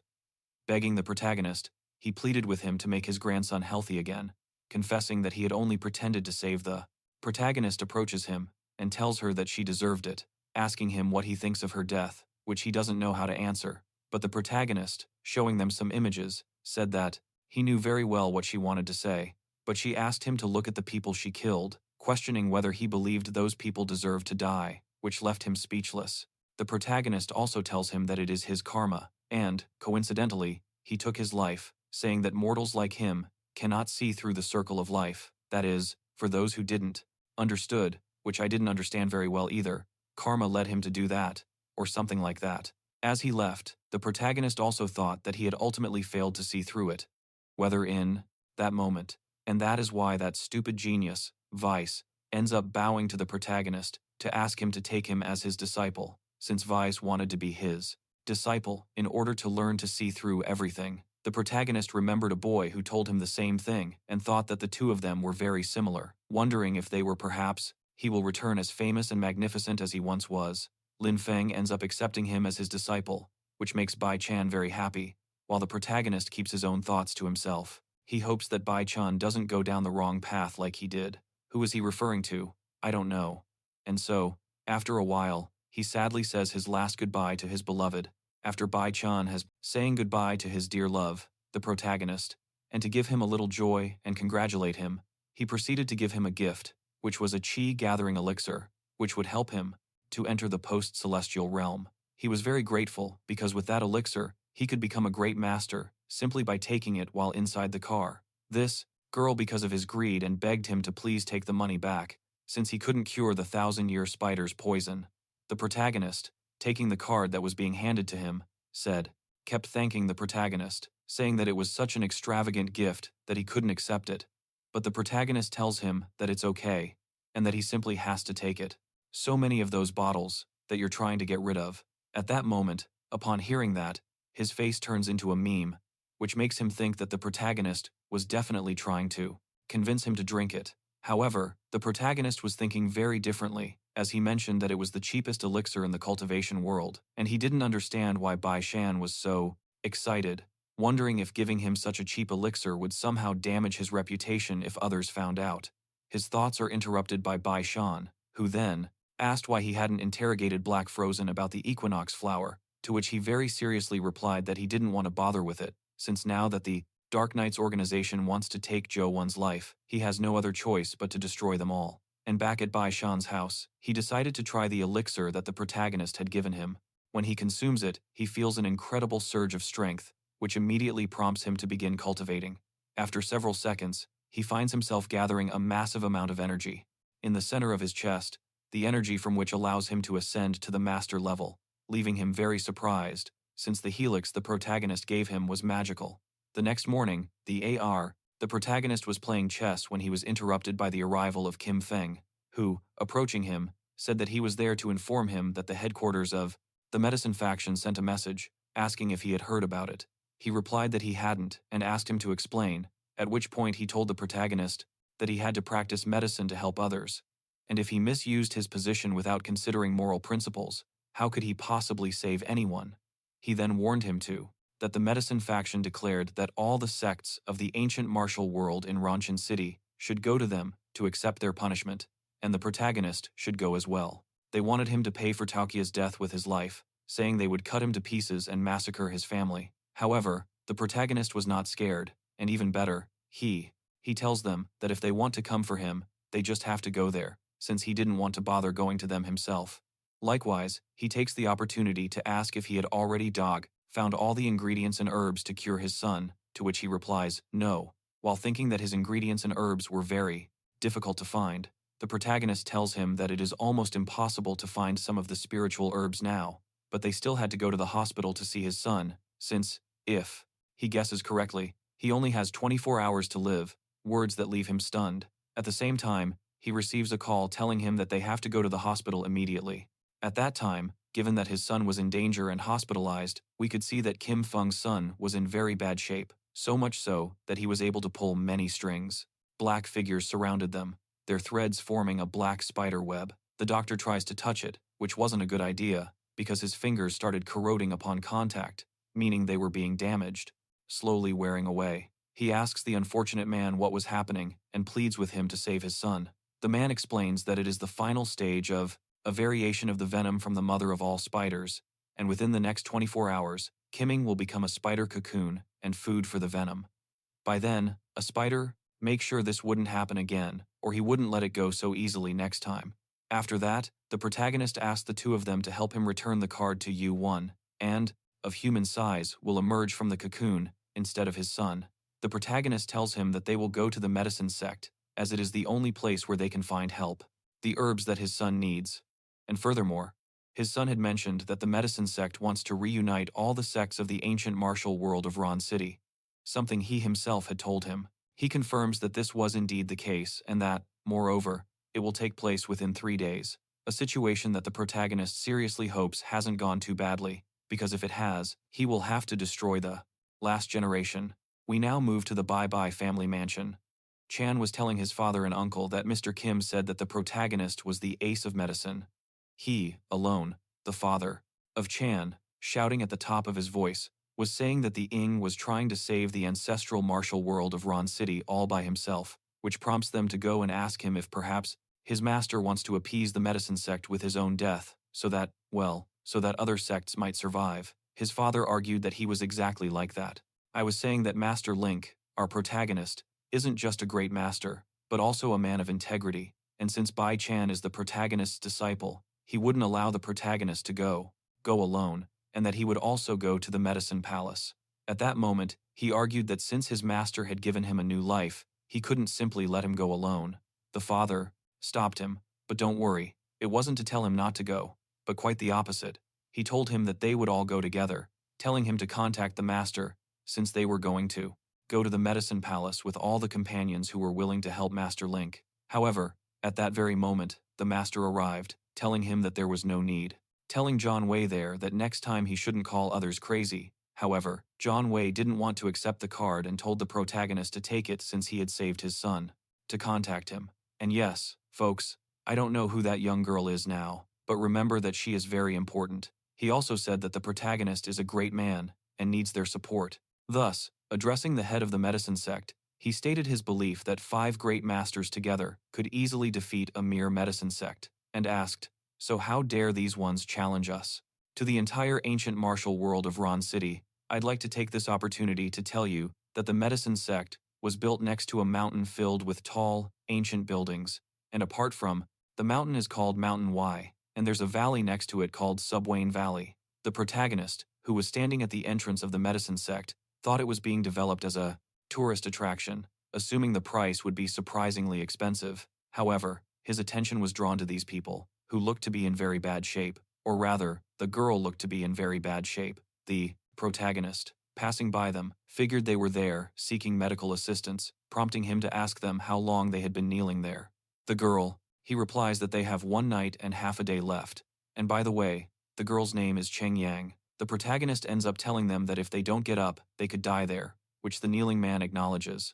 He asks him to please save his mistress, which prompts the protagonist to tell them to get up first. However, as they were trying to get up, this guy arrived, asking who. He told him to get up. This person was the head disciple of the medicine oil sect, who told them that if they want to receive medical help, they have to kneel for an entire day and night. And if they don't want to follow the rules, then they had to leave. The protagonist, who was listening to everything, told him that even if they kneel for that long, they still might not. Daughter. The old man also told him that if he thought it wasn't enough, he could ask for more, since he still had much more, which prompts the protagonist to snatch the card from their hands while be able to cure her. Then, pointing at the protagonist, he asked him who dares to despise the medicine oil sect, which makes the protagonist retort that the medicine oil sect, the medicine Chen concocted, wasn't bad for him, but he despised the person who made it. Nevertheless, the conversation is interrupted by John Cheng, the great elder of the sect. The main disciple ends up telling her that the protagonist led him to break the rules and, furthermore, said that they couldn't cure her, which prompts the great elder of the sect to say that that girl was contaminated by evil and only needed him to draw it out with his true key and absorb it into his body to refine it. The girl's subordinate, handing her a spirit stone, it pleaded with him to save her, saying they had prepared that gift for them, a gift that seems to be quite valuable, since the head disciple said that a spirit stone could help a person, great master, to break through 5 stages at once, something the great elder of the sect confirms to him. He himself ends up telling the girl to give him her hand, as this way he can absorb her evil key into. His body reacted as he took the girl's hand, and the protagonist told him that he couldn't cure her, but the other man didn't listen, seeing it as just an evil key afflicting the girl. A skull with a demonic key ends up emerging, which terrifies the great elder, who wonders to himself what the hell it is. This skull with diabolical key, ultimately, deal a strong blow to the great elder, forcing him to retreat. The great elder stated that it was a diabolical key, and that no one could cure her, and therefore, she should go and calmly await her death. However, the protagonist ends up telling him that he could cure the girl, which prompts the main disciple to say that if he told him that he would give it to him then. Joe. One personally tells him that he didn't know the master would know about the imperial needle, the person his ancestor Yauwan possessed, and he knew could heal her. She would bow before him and accept him as her master. However, the protagonist ends up telling the girl that he can cure her, but he doesn't want her spiritual stone. Instead, he wants her to tell him where he found it, leading the girl to wonder how that was even possible, considering that even the great elder of the medicine sect couldn't achieve it. The protagonist manages to retrieve the skull again, prompting the great elder, upon seeing the situation, to decide to put on his golden armor. Nevertheless, the protagonist, using only his finger, manages to get rid of the skull. This leaves the great elder astonished, who claims that it was witchcraft, and that the protagonist inherited it from the divine magician. The girl, meanwhile, felt full of energy, full of vigor. In other words, she felt completely healed. However, the Grandmaster, seeing that the protagonist used witchcraft, wanted to take that power away from him, which leads him to send his subordinates, who managed to create a kind of magic circle called the Blood Spirit Devouring Formation. The old man tells the protagonist that he'd better hand over his witchcraft, and if he does, he'll grant him a decent death, arguing that the Blood Spirit Devouring Formation can even suppress a Grandmaster, and so on. Activating a technique, he told the protagonist that this was his last chance to hand over the witchcraft, saying, "So, if you don't, he will cut off your arms and legs," and questioning him day and night. The girl's subordinate, who was also affected by the technique, thought that the formation was draining his energy, and as a result, everyone was going to die at that rate. However, upon seeing the protagonist, he was surprised, since he was completely unharmed. Apparently, this technique had no effect on the protagonist, the great elder. It was, but before he could finish the word, the protagonist tells him that he was also that person, which makes Dr. Wanmi kneel while saying that the disciple has acted wrongly. Therefore, seeing that the technique had no effect on the protagonist, he smiled and told him that he truly was Golan's heir. Otherwise, he wouldn't have been able to resist his devouring formation. The blood spirit tells him that he was completely wrong because he wasn't its heir, but the opposite. It is his times heir. The great elder didn't believe a word of it, since he thought he was just spouting nonsense, but he was certain of one thing, that on this very day, he, the protagonist, was supposed to relinquish the divine magician's inheritance. All this while, launched an attack at him, but the protagonist's disciples, or companions, or whatever you want to call them, stopped it, declaring that the Ron City ancient martial world was there to support Master Lin. Upon seeing them, the Great Elder said that they arrived just in time, as they would save him the trouble of catching them, and if they had enough nerve, they should all enter his formation.